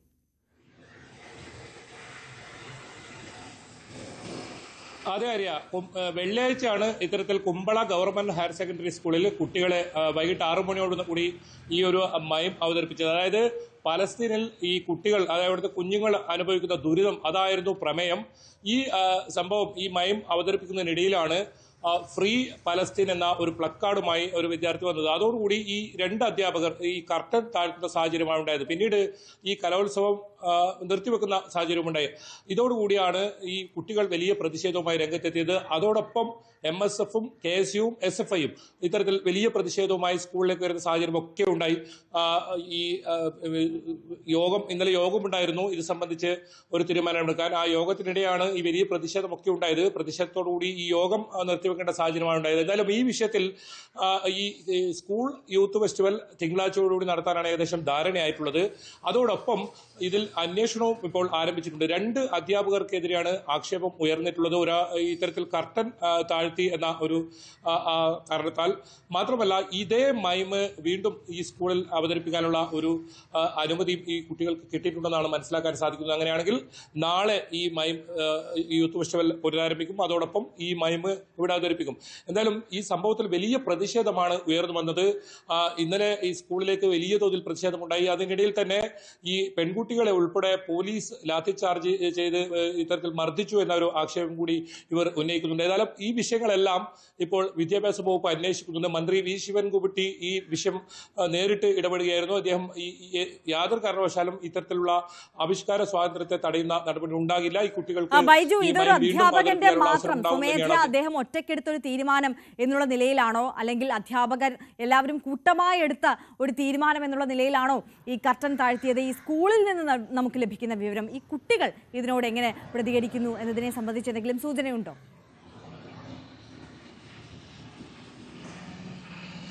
ആ രീതിയിൽ വളരെ പ്രധാനം, ഈ കുട്ടികൾ വളരെ മാന്യമായാണ് ഈ കാര്യത്തിൽ ഇടപെട്ടത്. അതായത് ഈ കർട്ടൻ താഴ്ത്തിയ അധ്യാപകന്റെ പേര് പോലും അവർ പറയാൻ തയ്യാറല്ല എന്നാണ് പറഞ്ഞത്. കാരണം ഏതെങ്കിലും തരത്തിൽ അയാളെ ഇത്തരത്തിൽ പറയുന്ന അല്ലെങ്കിൽ അത്തരത്തിൽ ചെയ്യുന്ന ഒരു നടപടിയിലേക്ക് അവർ കടന്നിട്ടില്ല. ഇതുവരെ അധ്യാപകരുടെ പേര് പോലും അവർ പറയാൻ തയ്യാറായിട്ടില്ല. അവർ പറയുന്നത് തങ്ങൾക്ക് ഈ മൈം വീണ്ടും അവതരിപ്പിക്കാനുള്ള അവസരം ഉണ്ടാവണം. അതോടൊപ്പം ഈ യൂത്ത് ഫെസ്റ്റിവൽ പുനരാരംഭിക്കാനുള്ള, എത്രയും പെട്ടെന്ന് പുനരാരംഭിക്കാനുള്ള നടപടി ഉണ്ടാകണമെന്ന് മാത്രമാണ്. ഇതിൽ സ്കൂൾ അധികൃതർ പറയുന്നത് എന്താണ് അവിടെ നടന്നതെന്ന കാര്യത്തിൽ ഒരു വ്യക്തത ഇനിയും ഉണ്ടായിട്ടില്ല എന്നാണ്. ഈ കർട്ടൻ പരിപാടി നടക്കുന്നതിനിടെ പെട്ടെന്ന് താഴ്ത്ത ഒരു സാഹചര്യമായിട്ട് അത് ദൃശ്യങ്ങളിലൊക്കെ കാണാം. എന്തുകൊണ്ട് ഇത്തരത്തിൽ ഒരു നടപടി അധ്യാപകന്റെ ഭാഗത്തുനിന്ന് ഉണ്ടായി എന്ന കാര്യത്തിലൊന്നും ഇവർക്കൊരു ധാരണയും ഇതുവരെ ഉണ്ടായിട്ടില്ല. ഏതായാലും ഇത് സംബന്ധിച്ച അന്വേഷണം ഇപ്പോൾ നടക്കുകയാണ്. ഈ മൈം ഈ പരിപാടി അവതരിപ്പിക്കുന്നതിനിടയിൽ കർട്ടൻ താഴ്ത്തുന്ന ഒരു സാഹചര്യമാണ്. അതായത് അവിടെ ഉണ്ടായിരുന്ന ഒരു അധ്യാപകന്റെ ഒരു നടപടി എന്ന് മാത്രമാണ് ഈ സ്കൂൾ അധികൃതർ വ്യക്തമാക്കുന്നത്. അതായത് സ്കൂളിന് യാതൊരു തരത്തിൽ ഈ മയം തടസ്സപ്പെടുത്തുന്നതിനോ മറ്റോ ബന്ധമില്ല എന്ന് തന്നെയാണ് അവർ വ്യക്തമാക്കുന്നത്. അതേസമയം വലിയ ഈ അച്ചടക്ക പ്രശ്നമുണ്ടായപ്പോഴാണ് സ്കൂൾ കലോത്സവം നിർത്തിവെക്കുന്ന സാഹചര്യം ഉണ്ടായതാണ് സ്കൂൾ അധികൃതർ തന്നെ വ്യക്തമാക്കുന്നത്. ഏതായാലും AKM അഷ്റഫ് MLA ഉൾപ്പെടെ ഈ വിഷയത്തിൽ ഇടപെട്ടിട്ടുണ്ട്. തിങ്കളാഴ്ച ഈ കലോത്സവം വീണ്ടും നടത്താൻ തന്നെയാണ് തീരുമാനമായിട്ടുള്ളത്. PTI അടിയന്തര യോഗവും ഇന്നലെ ചേരുന്ന സാഹചര്യം ഉണ്ടായിരുന്നു. എന്നാലും പ്രതിഷേധം ഒരു വഴിക്ക് ഉണ്ടാകുമ്പോൾ ഈ കലോത്സവം വീണ്ടും നടത്താനും ഈ പ്രശ്നം പരിഹരിക്കാനുമുള്ള ശ്രമമാണ് ഇപ്പോൾ നടക്കുന്നത്. എന്തായാലും ഈ സ്കൂൾ അധികൃതരുടെ ഭാഗത്തു നിന്നും ഇതിൽ കൃത്യമായൊരു വിശദീകരണം ഇപ്പോഴും ലഭ്യമല്ല. അവർക്ക് എന്താണ് സംഭവിച്ചതെന്നത് സംബന്ധിച്ച് വലിയ വ്യക്തതയില്ല എന്ന് തന്നെയാണ് അവർ വ്യക്തമാക്കുന്നത്. അവരുടെ അറിവോടുകൂടിയല്ല ഈ മൈം ഷോ തടസ്സപ്പെടുത്തിയെന്ന് തന്നെയാണ് അവർ പറയുന്നത്. ഇതൊരു അധ്യാപകന്റെ മാത്രം ഒരു ഉത്തരവാദിത്തത്തിലാണ് നടപടിയായിരുന്നു ഇത്തരത്തിൽ എന്ന് തന്നെയാണ് അവർ വ്യക്തമാക്കുന്നത്. എന്തായാലും ഇതെല്ലാം വിദ്യാഭ്യാസ വകുപ്പിന്റെ ഭാഗത്തുള്ള അന്വേഷണത്തിൽ തെളിയും. മാത്രമല്ല ഈ 2 അധ്യാപകർക്കെതിരെ നടപടിയെടുക്കുമെന്ന് തന്നെയാണ് നമുക്ക് മനസ്സിലാക്കാൻ സാധിക്കുന്നത്. അധ്യാപകർക്കെതിരെ നടപടി ഉണ്ടാകുമെന്നുള്ളതാണ് ഇപ്പോൾ ലഭ്യമാകുന്ന സൂചന. അതോടൊപ്പം തന്നെ ഈ വിഷയത്തിൽ ഇടപെടൽ വരുന്നുണ്ട്, വളരെ ശക്തമായ ഇടപെടൽ വരുന്നുണ്ട്. വിദ്യാഭ്യാസ മന്ത്രി തന്നെ തുടക്കത്തിലെ രംഗത്ത് വരുന്ന സാഹചര്യം സാഹചര്യമുണ്ടായിരുന്നു. അപ്പോൾ തന്നെ അദ്ദേഹം വ്യക്തമാക്കിയ ഒരു കാര്യമുണ്ട്. ഈ കുട്ടികൾക്ക് ഈ പലസ്തീൻ ഐക്യദാർഢ്യം പ്രഖ്യാപിച്ചുകൊണ്ടുള്ള ഈ മീം ഷോ തടസ്സപ്പെട്ടതിനാൽ അത് വീണ്ടും നടത്താൻ അവതരിപ്പിക്കാനുള്ള ഒരു അവസരം ഒരുക്കും. അപ്പോൾ കലോത്സവം ഇനി വീണ്ടും തിങ്കളാഴ്ച നടത്താനുള്ള തീരുമാനത്തിൽ തന്നെയാണ് എത്തിയിട്ടുള്ളത്. KV ബൈജുവാണ് വിശദാംശങ്ങളുമായി നമുക്കൊപ്പം ചേർന്നത്. മറ്റൊരു പ്രധാനപ്പെട്ട വാർത്തയിലേക്ക് കടക്കുകയാണ്. കോൾഡ് ഡ്രിഫ്റ്റ് കഫ് സിറപ്പ് നിർദ്ദേശിച്ച ഡോക്ടറെ അറസ്റ്റ് ചെയ്തു. നിയമവിരുദ്ധമായ മരുന്ന് നിർദ്ദേശിച്ചതിനെ തുടർന്നാണ് നടപടി. മരുന്ന് നിർമ്മിച്ച തമിഴ്നാട്ടിലെ ശ്രേഷൻ ഫാർമസ്യൂട്ടിക്കലിനെതിരെയും കേസെടുത്തു. ഇതിനിടെ കോൾഡ് ഡ്രിഫ്റ്റ് കഫ് സിറപ്പിന്റെ വിൽപ്പന കേരള, മധ്യപ്രദേശ് സർക്കാരുകൾ നിരോധിച്ചു. തെലങ്കാന സർക്കാരും സിറപ്പ് ഉപയോഗിക്കുന്നത് അടിയന്തരമായി നിർത്തണമെന്ന് നിർദ്ദേശിച്ചു. കഫ് സിറപ്പ് കുടിച്ച് മരിച്ച കുട്ടികളുടെ ആകെ എണ്ണം 18ആയി. അജയ് സുധാ ബിജു നമുക്കൊപ്പം കൂടുതൽ വിവരങ്ങളുമായി ചേരുകയാണ്. അജയ്, രാജ്യത്തെ ഒന്നാകെ ഞെട്ടിപ്പിച്ച ഒരു വിഷയമായിരുന്നു ഇത്. 18 കുഞ്ഞുങ്ങളുടെ ജീവനാണ് ഈ കഫ് സിറപ്പ് കുടിച്ചതിലൂടെ നഷ്ടമായത്. ഇപ്പോൾ ഈ ഡോക്ടറെ അറസ്റ്റ് ചെയ്യുന്ന നടപടിയിലേക്ക് വരെ കാര്യങ്ങൾ എത്തിയിട്ടുണ്ട്. എങ്ങനെയാണ് നിയമ നടപടികൾ മുന്നോട്ട് പോകുന്നത്? ഇപ്പോൾ മാർക്കറ്റിലുള്ള ഈ മരുന്നുകളൊക്കെ തിരികെ പിൻവലിക്കാനുള്ള നടപടികൾ എടുത്തിട്ടുണ്ടോ ബന്ധപ്പെട്ട അധികാരികൾ? ആര്യ, വിവിധ സംസ്ഥാനങ്ങളിലായി അതിനുള്ള നടപടികൾ തുടങ്ങിക്കഴിഞ്ഞു. ഇതിനോടകം തന്നെ തെലങ്കാന സർക്കാർ മരുന്ന് ഉപയോഗിക്കരുത് എന്നുള്ളൊരു നിർദ്ദേശം നൽകിയിട്ടുണ്ട്. മരുന്ന് എന്നാൽ നിരോധിച്ചിട്ടില്ല. ഇതുവരെ നിരോധനം വന്നിട്ടുള്ളത് കേരളം, മധ്യപ്രദേശ്, അതുപോലെ തന്നെ രാജസ്ഥാൻ എന്നീ സംസ്ഥാനങ്ങളിലാണ്. രാജസ്ഥാൻ, മധ്യപ്രദേശ് സംസ്ഥാനങ്ങളിലാണ് ഈ മരുന്ന് ഉപയോഗിച്ച ആകെ 18 കുട്ടികൾ മരണപ്പെടുന്ന ഒരു സാഹചര്യം ഉണ്ടായത്. മധ്യപ്രദേശിലെ 14ഉം രാജസ്ഥാനിലെ 4 കുട്ടികളും ഉൾപ്പെടെ 18 കുട്ടികളാണ് മരിച്ചത്. ഗുജറാത്ത് സർക്കാരും ഈ മരുന്ന് പരിശോധനയ്ക്ക് വിധേയമാക്കും എന്ന് അറിയിച്ചിട്ടുണ്ട്. കേരളത്തിൽ നിന്നും ഈ മരുന്നിൻ്റെ സാമ്പിളുകൾ പരിശോധനയ്ക്ക് അയച്ചിട്ടുണ്ട്. കേരളത്തിൽ ഈ മരുന്ന് എത്തിച്ചിരുന്നുവെങ്കിലും ഇതിൻ്റെ മറ്റ് സാമ്പിളുകളൊന്നും വിൽപ്പന നടത്തിയിട്ടില്ലെന്നതാണ് ഇപ്പോൾ നിലവിൽ നമുക്ക് മനസ്സിലാക്കാൻ സാധിക്കുന്നത്. എന്നാലും ആരോഗ്യവകുപ്പ് കനത്ത ജാഗ്രത തുടരുകയാണ്. തെലങ്കാനയിൽ എന്നാൽ ഈ മരുന്നിൻ്റെ ചില സാമ്പിളുകൾ അത് വിൽപ്പന പോയിട്ടുണ്ട്, പലർക്കും നിർദ്ദേശിക്കുകയും ചെയ്തിട്ടുണ്ട്. അപ്പോൾ ഈ മരുന്നുകൾ പിൻവലിക്കാനും കർശനമായിട്ടുള്ളൊരു ജാഗ്രത തുടരാനും അവിടുത്തെ സർക്കാർ നടപടിയെടുത്തിട്ടുണ്ട്. നിരീക്ഷണം പല മെഡിക്കൽ സ്റ്റോറുകളിലും ഉൾപ്പെടെ ഈ നിരീക്ഷണം ശക്തമാക്കാനാണ് നടപടികൾ നിലവിൽ സ്വീകരിച്ചിട്ടുള്ളത്. ഇപ്പോൾ ഈ ഡോക്ടറെ അറസ്റ്റ് ചെയ്തു എന്നുള്ളതാണ് ഈ സംഭവത്തിലെ ഏറ്റവും പുതുതായിട്ടുള്ള ഒരു അപ്ഡേറ്റ് എന്ന് പറയുന്നത്. ഡോക്ടറായിട്ടുള്ള പ്രവീൺ സോണിയാണ് കസ്റ്റഡിയിൽ എടുത്തിട്ടുള്ളത്. നിയമവിരുദ്ധമായി മരുന്ന് നിർദ്ദേശിച്ചതിനാണ് നടപടി എടുത്തിട്ടുള്ളത്. ഇദ്ദേഹം ചിന്ദ്വാര പരാസിയ ആശുപത്രിയിൽ ചികിത്സിക്കുന്ന ഡോക്ടറായിരുന്നു. ഈ മരുന്നിൻ്റെ നിർമ്മാതാക്കളായിട്ടുള്ള തമിഴ്നാട്ടിലുള്ള ഒരു ഫാർമസ്യൂട്ടിക്കലായിട്ടുള്ള ശ്രേസണിനെതിരെ ഇപ്പോൾ നിലവിൽ നിയമ നടപടി മധ്യപ്രദേശ് സർക്കാർ എടുത്തിട്ടുണ്ട്. മധ്യപ്രദേശിൻ്റെ നിർദ്ദേശപ്രകാരം തമിഴ്നാട് സർക്കാർ ഈ ശ്രേസൺ ഫാർമസ്യൂട്ടിക്കലിനെതിരെ പ്രത്യേക അന്വേഷണം നടത്തുകയും ഇവിടെയുള്ള മരുന്നിൻ്റെ സാമ്പിളുകൾ അത് ചെന്നൈയിൽ പരിശോധന നടത്തുകയും ചെയ്തിരുന്നു. ഈ പരിശോധനയെ തുടർന്ന് മനുഷ്യ ശരീരത്തിന് കേടായിട്ടുള്ള പല പദാർത്ഥങ്ങളും, പ്രധാനമായിട്ടും 48.6% ഡൈത്തിലീൻ ഗ്ലൈക്കോൾ ഇത് ഈ മരുന്നിനകത്ത് അടങ്ങിയിട്ടുണ്ടെന്ന് റിപ്പോർട്ട് ലഭിക്കുകയും ചെയ്തിട്ടുണ്ട്. ഇത് ഇത്രയധികം അളവിൽ ഈ മരുന്നിന് ചേർക്കുന്നത് അത് മനുഷ്യ ശരീരത്തിന് കേടാണെന്നുള്ളതാണ് ലബോറട്ടറിയുടെ കണ്ടെത്തൽ. ഇതനുസരിച്ച് ഈ റിപ്പോർട്ട് നേരെ മധ്യപ്രദേശിൽ എത്തിയതിനെ തുടർന്ന് ഈ ഫാർമസ്യൂട്ടിക്കലിനെതിരെ മധ്യപ്രദേശ് സർക്കാർ കേസെടുത്തിട്ടുണ്ട്. തമിഴ്നാടും ഈ ഫാർമസ്യൂട്ടിക്കലിനെതിരെ നിലവിൽ നടപടി തുടങ്ങിയിട്ടുണ്ടെന്നുള്ളതാണ് മനസ്സിലാക്കാൻ സാധിക്കുന്നത്. നിലവിൽ മരിച്ച കുട്ടികൾക്ക് 4 ലക്ഷം രൂപ ധനസഹായം മധ്യപ്രദേശ് സർക്കാർ പ്രഖ്യാപിച്ചിട്ടുണ്ട്. മരിച്ചവരെല്ലാവരും കുട്ടികളാണ്. 2 വയസ്സുള്ള ഒരു കുഞ്ഞുൾപ്പെടെയാണ് ഈ മരിച്ച 18 പേരിനകത്ത് ഉൾപ്പെടുന്നത്. അജയ് സുധാ ബിജുവാണ് വിശദാംശങ്ങളുമായി നമുക്കൊപ്പം ചേർന്നത്. മറ്റു വാർത്തകളിലേക്ക് എത്തും മുമ്പ് ഒരു ചെറിയ ഇടവേള.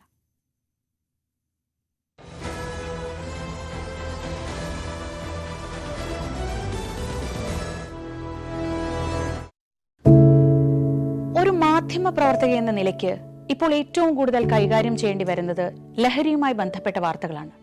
കൊച്ചുകുട്ടികൾ മുതൽ യുവാക്കൾ വരെ എല്ലാവരും ഉൾപ്പെട്ടിരിക്കുന്ന ലഹരിയുടെ ഒരു വല. എന്താണ് നമ്മുടെ യുവതലമുറയ്ക്ക് സംഭവിക്കുന്നത് എന്നൊക്കെ എല്ലാവരും ചോദിച്ചു കാണും. പക്ഷേ അവരുടെ പ്രശ്നങ്ങളെ, അത് കുട്ടികൾ മുതൽ യുവാക്കൾ വരെ, അവരുടെ പ്രശ്നങ്ങളെ കേൾക്കുന്നതിന്, മനസ്സിലാക്കുന്നതിന്, ഒരു പരിഹാരം പറയുന്നതിന് മുതിർന്നവരായ നമുക്ക് എത്രമാത്രം കഴിയുന്നുണ്ട്? അവരിൽ ഉണ്ടാകുന്ന ചെറിയ മാറ്റങ്ങൾ നമ്മൾ തിരിച്ചറിയാറുണ്ടോ? അവരുടെ ചുറ്റുമുള്ളത് ഒരു മായാലോകമാണ്. സോഷ്യൽ മീഡിയയുടെ, വീഡിയോ ഗെയിമുകളുടെ, സിനിമയുടെ, വാർത്തയുടെ വലിയ വിവരശേഖരത്തിന്റെ ലോകം. ആ ലോകത്തിനകത്ത് കുരുങ്ങിപ്പോകുന്ന കുട്ടികളെ തിരിച്ച് യഥാർത്ഥ ജീവിതത്തിലേക്ക്, മണ്ണിന്റെ മണമുള്ള ജീവിതത്തിലേക്ക് തിരിച്ചു കൊണ്ടുവരാൻ നമുക്കും കഴിയേണ്ടതല്ലേ? അവരെ കേൾക്കാൻ, അവരിൽ ഉണ്ടാകുന്ന മാറ്റങ്ങൾ തിരിച്ചറിയാൻ, അവരുടെ പ്രശ്നങ്ങൾക്ക് പരിഹാരം കാണാൻ നമുക്ക് മാത്രമേ കഴിയൂ. ചേർത്ത് പിടിക്കാം നമ്മുടെ കുട്ടികളെ. ലഹരിയുടെ വലയിൽ കുരുങ്ങാതെ അവരെ കാത്തുരക്ഷിക്കാം.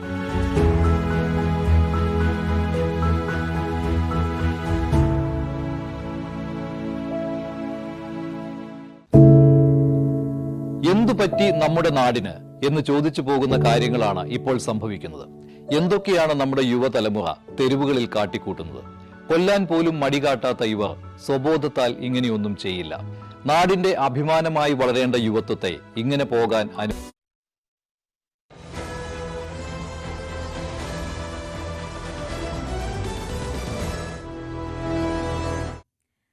ഇനി ഒരു ഞെട്ടിക്കുന്ന കണക്കിലേക്കാണ്. സംസ്ഥാനത്ത് ആത്മഹത്യാ നിരക്ക് വർദ്ധിക്കുന്നതായി കണക്കുകൾ. 1,00,000-2 പേർ ജീവൻ ഒടുക്കുന്നതായി പഠനങ്ങൾ സൂചിപ്പിക്കുന്നു. കുട്ടികളടക്കം ആത്മഹത്യ ചെയ്യുന്ന സ്ഥിതി ആശങ്കാജനകമെന്ന് മാനസികാരോഗ്യ വിദഗ്ധർ പറയുന്നു. ആത്മഹത്യാ പ്രതിരോധത്തിനായി സംസ്ഥാന സർക്കാർ കർമ്മ പദ്ധതി ആസൂത്രണം ചെയ്യണമെന്ന ആവശ്യവും ശക്തമാണ്. സംസ്ഥാനത്ത് ഓരോ വർഷവും ആത്മഹത്യാ നിരക്ക് ഉയരുകയാണ്. 2024% 2 വർഷം പിന്നിടുമ്പോൾ 28.5 ആത്മഹത്യാ നിരക്ക് ഇപ്പോൾ 1,00,000 ജനസംഖ്യയിൽ 30.6 എന്ന തോതിലേക്ക് ഉയർന്നിട്ടുണ്ട്. പോയ 3 വർഷമായി ഇത് ഉയർന്നു തന്നെയിരിക്കുകയാണ്. കുട്ടികളുടെ ഇടയിൽ പോലും ആത്മഹത്യാ പ്രവണത വർദ്ധിക്കുന്നു. ഇതിന് പിന്നിൽ സാമൂഹികവും ആരോഗ്യപരവുമായ നിരവധി കാരണങ്ങളുണ്ടെന്ന് മാനസികാരോഗ്യ വിദഗ്ധൻ ഡോക്ടർ CJ ജോൺ പറയുന്നു. ഓരോ ആത്മഹത്യയും പല ഘടകങ്ങൾ ഒത്തുചേരുമ്പോഴാണ് ഉണ്ടാവുക. വ്യക്തിത്വത്തിൻ്റെ ഘടകം ഉണ്ടാവാം, ജനിതകമായിട്ടുള്ള രോഗാവസ്ഥകളുടെ ഘടകം ഉണ്ടാവാം, സാമൂഹിക സ്ഥിതികളിലുണ്ടായ മാറ്റത്തിൻ്റെ ഘടകങ്ങളുണ്ടാവാം. ഇതെല്ലാം ഒത്തുചേരുമ്പോഴാണ് ഒരു ആത്മഹത്യ ഉണ്ടാകുന്നത്. പലപ്പോഴും നമ്മൾ ചർച്ച ചെയ്യുന്നത് കടക്കണിയിൽ മരിച്ചു, കുട്ടിക്ക് പരീക്ഷയിൽ തോറ്റതുകൊണ്ട് ആത്മഹത്യ ചെയ്തു, മൊബൈൽ ഫോൺ വാങ്ങി കൊടുക്കാത്തതുകൊണ്ട് ആത്മഹത്യ ചെയ്തു, ഈ രീതിയിലുള്ള കാരണങ്ങളാണ് നമുക്ക് കിട്ടുന്നത്. ഇത് പലതും പോലീസ് FIRൽ അവർ രേഖപ്പെടുത്തുന്ന ഒരു കാരണം മാത്രമാണ്. ഇന്ത്യയിലെ ജില്ലകളിൽ ഏറ്റവും കൂടുതൽ ആത്മഹത്യാ നിരക്ക് ഉള്ളത് കൊല്ലത്താണെന്ന് കണക്കുകൾ പറയുന്നു. സാമ്പത്തിക പ്രശ്നങ്ങളും മയക്കുമരുന്നുകൾ സൃഷ്ടിക്കുന്ന അരാജകത്വവും ആത്മഹത്യയിലേക്ക് നയിക്കപ്പെടുന്ന കാരണങ്ങളാണ്. ആത്മഹത്യാ പ്രതിരോധത്തിനായി സംസ്ഥാന സർക്കാർ കർമ്മ പദ്ധതി ആവിഷ്കരിക്കണമെന്നും മാനസികാരോഗ്യ വിദഗ്ധർ ആവശ്യപ്പെടുന്നു. കുട്ടികളെ പ്രതിസന്ധികൾ ഉണ്ടാകുമ്പം അതിനെ നേരിടാൻ പ്രാപ്തരാക്കുന്ന വിധത്തിലുള്ള ജീവിത വൈഭവങ്ങൾ നൽകാം. അവരോട് വിഷമങ്ങൾ ഉണ്ടാകുമ്പോൾ ആരോടെങ്കിലുമൊക്കെ തുറന്നു പറയണം, അതിന് പരിഹാരം തേടണം. അല്ലാതെ ലഹരിയുടെ വഴിയിലോ സ്വയം മരിക്കാനുള്ള വഴിയിലോ പോകരുത് എന്നുള്ള ഒരു വിചാരം അവരുടെ ഉള്ളിൽ ഉണ്ടാക്കിയെടുക്കണം. ആ തരത്തിൽ സ്കൂളിൽ നിന്ന് തുടങ്ങേണ്ടതുണ്ട്. ആരോഗ്യമേഖലയിൽ ശക്തമായ ഇടപെടലുകൾ നടത്താൻ സംസ്ഥാനത്തിന് കഴിയുന്നുണ്ട് എന്ന അവകാശവാദങ്ങൾ ഉയരുമ്പോഴും ആത്മഹത്യാ നിരക്ക് വർദ്ധിക്കുന്നത് ശ്രദ്ധിക്കപ്പെടാതെ പോവുകയാണ്. ശിശുമരണ നിരക്ക് പിടിച്ചു നിർത്താൻ കഴിയുമ്പോഴും മാനസികാരോഗ്യ രംഗത്തെ പുതിയ കാലത്തിന്റെ വെല്ലുവിളികൾ നേരിടാൻ കഴിയുന്നുമില്ല. ന്യൂസ് 18 കൊച്ചി. വനിതാ ഏകദിന ലോകകപ്പിൽ ഇന്ത്യ ഇന്ന് പാകിസ്ഥാനെ നേരിടും. കൊളംബോ പ്രേമദാസ സ്റ്റേഡിയത്തിലാണ് മത്സരം. ഏഷ്യാ കപ്പിന് ശേഷം നടക്കുന്ന ആദ്യ ഇന്ത്യ പാകിസ്ഥാൻ ക്രിക്കറ്റ് പോരാട്ടത്തിന് മഴ ഭീഷണി ഉയർത്തുമോ എന്നുള്ള ഒരു ആശങ്ക കൂടിയുണ്ട്. വൈകിട്ട് 3:30 മത്സരം. വിവരങ്ങളുമായി MS ഹരികൃഷ്ണൻ നമുക്കൊപ്പം ചേരുകയാണ്. ഹരി, വളരെ ആകാംക്ഷപൂർവ്വമാണ് എല്ലാവരും ഈ പോരാട്ടം കാത്തിരിക്കുന്നത്. ഏഷ്യാ കപ്പിന് ശേഷം ഇന്ത്യയും പാകിസ്ഥാനും കളിക്കളത്തിൽ വീണ്ടും നേർക്കുനേർ വരുന്നു എന്നുള്ളൊരു ആകാംക്ഷയുണ്ട്. മറ്റൊന്ന്, വീണ്ടും ഈ ഹസ്തദാന വിവാദം അടക്കം കളത്തിൽ നിറയുമോ എന്നതാണ്. തീർച്ചയായും അങ്ങനെ ഒരുപടി കാര്യങ്ങൾ ചർച്ച ചെയ്യാനുണ്ട്. പ്രധാനമായും ഇന്ത്യയും പാകിസ്ഥാനും തമ്മിൽ ഈ ഒരു ഏകദിന ലോകകപ്പ്, വനിതകളുടെ ഏകദിന ലോകകപ്പ് വളരെ ആകാംക്ഷയോടുകൂടി തന്നെയാണ് ക്രിക്കറ്റിംഗ് ലോകം ഉറ്റുനോക്കുന്നത്. അതോടൊപ്പം തന്നെ രാഷ്ട്രീയ പെർസ്പെക്റ്റീവും കൂടി ഈ മത്സരത്തിലുണ്ട് എന്നത് കൂടി പറയാം. ഇന്ത്യയും പാകിസ്ഥാനും തമ്മിൽ ഏകദേശം 11 ഏകദിനങ്ങളാണ് ഏറ്റുമുട്ടിയത്. ആ 11 മത്സരങ്ങളും ഇന്ത്യക്ക് തന്നെയാണ് ജയം. അങ്ങനെ ഒരു വലിയ ആധിപത്യം, ഒരു 100% വിന്നിംഗ് ഫോർമാറ്റിലാണ് ഇന്ത്യ നിൽക്കുന്നത്. അതുകൊണ്ട് തന്നെ പാകിസ്ഥാൻ ഒരു വലിയ ഭീഷണി തന്നെയാണ് ഇന്ത്യ എന്ന കാര്യത്തിൽ നിസ്സംശയം പറയാം. മാത്രമല്ല, ഈ ഏകദിന ലോകകപ്പിൽ പാകിസ്ഥാൻ അവരുടെ ആദ്യ മത്സരം പരാജയപ്പെടുകയും ഇന്ത്യ ജയിച്ചുകൊണ്ടുമാണ് തുടങ്ങുന്നത്. ഇരു ടീമുകളുടെയും രണ്ടാം മത്സരം കൂടിയാണ് ഇന്ന് നടക്കുന്നത്.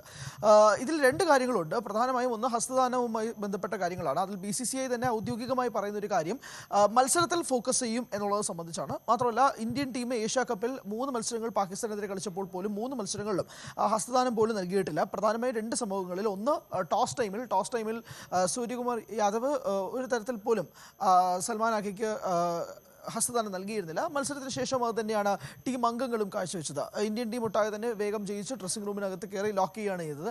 അങ്ങനെ പാകിസ്ഥാനെ മൊത്തത്തിൽ തന്നെ അവോയ്ഡ് ചെയ്യായിരുന്നു. ഇത് തന്നെയാണ് ഇവിടത്തെയും സാഹചര്യം തന്നെയാണെന്നാണ് മനസ്സിലാക്കുന്നത്. എന്തായാലും ഇപ്പോൾ നിലവിൽ എത്തി നിൽക്കുന്ന ഒരു സാഹചര്യത്തിൽ ഇന്ത്യൻ ടീമിന്റെ ഭാഗത്തു നിന്നും അങ്ങനെ തന്നെയാണ് വിശദീകരണം നൽകേണ്ടത്. പക്ഷേ 2022 ഏകദിന ലോകകപ്പിൽ നമ്മൾ നോക്കുമ്പോഴേക്കും പാകിസ്ഥാന്റെ അന്നത്തെ ക്യാപ്റ്റനായ ബിസ്മയുടെ മകൾ ഫാത്തിമ അവരെ മത്സരത്തിന് ശേഷം കൊഞ്ചിക്കുന്ന 6 ഇന്ത്യൻ വനിതകളൊക്കെ ഉണ്ടായിരുന്നു. ഒരുമിച്ചിരുന്ന് സെൽഫി എടുക്കുകയും വളരെയധികം സന്തോഷിക്കുകയും നിൽക്കുന്ന ഒരു ഇന്ത്യ പാകിസ്ഥാൻ വളരെ സ്പോർട്സ്മാൻ സ്പിരിറ്റിൽ നൽകിയ ഒരു മത്സരം തന്നെയാണ് 2022 ഇതുപോലൊരു ഏകദിന ലോകകപ്പിൽ കണ്ടത്. 3 വർഷങ്ങൾക്ക് ഇപ്പുറം വീണ്ടും ഒരു ഏകദിന ലോകകപ്പിൽ ഇന്ത്യയും പാകിസ്ഥാനും തമ്മിൽ ഏറ്റുമുട്ടുമ്പോഴേക്കും കാര്യങ്ങളൊക്കെ മാറി മറിഞ്ഞു നിൽക്കുന്ന ഒരു സാഹചര്യം കൂടിയുണ്ട്. എന്തായാലും മത്സരത്തിൽ മാത്രം ഫോക്കസ് ചെയ്യുക എന്നുള്ള രീതിയിൽ തന്നെയാണ് ഇന്ത്യൻ ടീമിന്റെ നിലപാട്. അതുകൊണ്ട് തന്നെ ഈ എങ്ങനെയാണോ ഇന്ത്യൻ മെൻസ് ടീം പാകിസ്ഥാനെ നേരിട്ടത് ഈ ഒരു വിവാദവുമായി ബന്ധപ്പെട്ട്, അതുപോലെ തന്നെയായിരിക്കാം വനിതകളുടെ ടീമും മുന്നോട്ട് പോവുക എന്നുള്ളത് തന്നെയാണ് നമുക്ക് ഏറ്റവും ലഭിക്കുന്ന വിവരങ്ങൾ. ഇനി കളിയിലേക്ക് വരികയാണെങ്കിൽ ഇന്ത്യൻ ടീം ജയിച്ചുകൊണ്ട് നിൽക്കുന്നതായതുകൊണ്ട് തന്നെ ഒരു ടീമിലേക്കൊരു മാറ്റം വരാനൊരു സാധ്യതയില്ല. പാകിസ്ഥാനിൽ നിന്നും 2 മാറ്റങ്ങൾ ഉണ്ടാവാനൊരു സാധ്യതയുണ്ടെന്നാണ് കണക്കുകൂട്ടൽ. വെതർ കണ്ടീഷൻസ് നോക്കിയാൽ ഒരു മഴയ്ക്കൊരു സാധ്യത ഉണ്ടായിരുന്നു. കഴിഞ്ഞ ദിവസം തന്നെ മഴയ്ക്കൊരു സാധ്യത കൊളംബോയിൽ ഉണ്ടായിരുന്നു എന്നതാണ് മനസ്സിലാക്കുന്നത്. പക്ഷേ ഇന്ന് സാഹചര്യങ്ങൾ കുറച്ച് അനുകൂലമായി മാറുന്നുണ്ട്. മത്സരം 3 മണിക്കാണ് നടക്കുന്നത്. 3 മണിക്ക് നടക്കാനൊരു സാധ്യത, അങ്ങനെ മഴ മാറി മത്സരം ഉടനീളം ഉണ്ടാകാനുള്ളൊരു സാധ്യതയും കൂടി ഉണ്ട് താനും. നേരത്തെ പറഞ്ഞതുപോലെ 11 മത്സരങ്ങളും പാകിസ്ഥാനെ പരാജയപ്പെടുത്തിക്കൊണ്ട് ഇന്ത്യ ജയിച്ചുകൊണ്ട് വന്നതുകൊണ്ട് തന്നെ ഏകദേശം ഒരു വലിയ മാർജിനിലാണ് ഇന്ത്യ ഒട്ടാകെ ഈ മത്സരങ്ങളെല്ലാം ജയിച്ചത്. ഒന്നുകിൽ ഒരു 80 റൺസിന് മുകളിലൊക്കെയാണ് ആവറേജ് ഇന്ത്യയുടെ ജയം, അല്ലെങ്കിൽ രണ്ടാമത് ബാറ്റ് ചെയ്യുകയാണെങ്കിൽ ഒരു 5 വിക്കറ്റിന് മുകളിലൊക്കെയാണ് ജയം. അങ്ങനെ ആധിപത്യം പൂർണ്ണമായും ഇന്ത്യയുടെ കയ്യിൽ തന്നെയാണെന്ന് പറയാതിരിക്കാൻ സാധിക്കില്ല. ആ ഒരു ആധിപത്യം ഇന്നത്തെ മത്സരത്തിലും കൂടി തുടരാൻ സാധിക്കുകയാണെങ്കിൽ ലോകകപ്പിനോടനുബന്ധിച്ച് ലോകകപ്പിൻ്റെ ഒരു യാത്രയിൽ ഇന്ത്യക്ക് ഒരു വലിയ മൊമെൻറ്റം ഈ മത്സരത്തിൽ നിന്നും നേടുകയും ചെയ്യും. പാകിസ്ഥാനെ സംബന്ധിച്ചിടത്തോളം അത് വലിയ ക്ഷീണവും നല്ല വിയർക്കുന്ന ഒരു സാഹചര്യം മാറും. കാരണം കളിക്കുന്ന 2 മത്സരങ്ങളും പരാജയപ്പെട്ടുകൊണ്ട് തുടങ്ങുന്ന ഒരു സാഹചര്യം കൂടി വരും. എന്തായാലും വലിയൊരു മത്സരം തന്നെയാണ് ഇന്ന്. അത് ക്രിക്കറ്റ് കായിക ലോകത്തിൽപരമായും രാഷ്ട്രീയപരമായും ഈ മത്സരം വളരെയധികം ചർച്ചാ വിഷയമാകും എന്ന കാര്യത്തിൽ യാതൊരു തർക്കവുമില്ല. ഉറ്റുനോക്കുകയാണ് ടോസ് ടൈമിൽ ഈ 2 ക്യാപ്റ്റന്മാരും തമ്മിൽ ഒരു ഹസ്തദാനം ഉണ്ടാകുമോ എന്നുള്ളത് തമ്മിൽ വളരെ വളരെ ഉറ്റുനോക്കുന്ന ഒരു മൊമെന്റ് ആയിരിക്കും ആര്യ. തീർച്ചയായും. MS ഹരികൃഷ്ണനാണ് വിശദാംശങ്ങളുമായി നമുക്കൊപ്പം ചേർന്നത്. 9 മണി വാർത്തകളുടെ സമയം ഇവിടെ അവസാനിക്കുകയാണ്. അപ്പോൾ ഇടവേളയ്ക്ക് ശേഷം കൂടുതൽ വാർത്തകളും വിശകലനങ്ങളും കാണാം. ന്യൂസ് ട്രെൻഡ്സിൽ ശ്രീജ ശ്യാം ചേരും.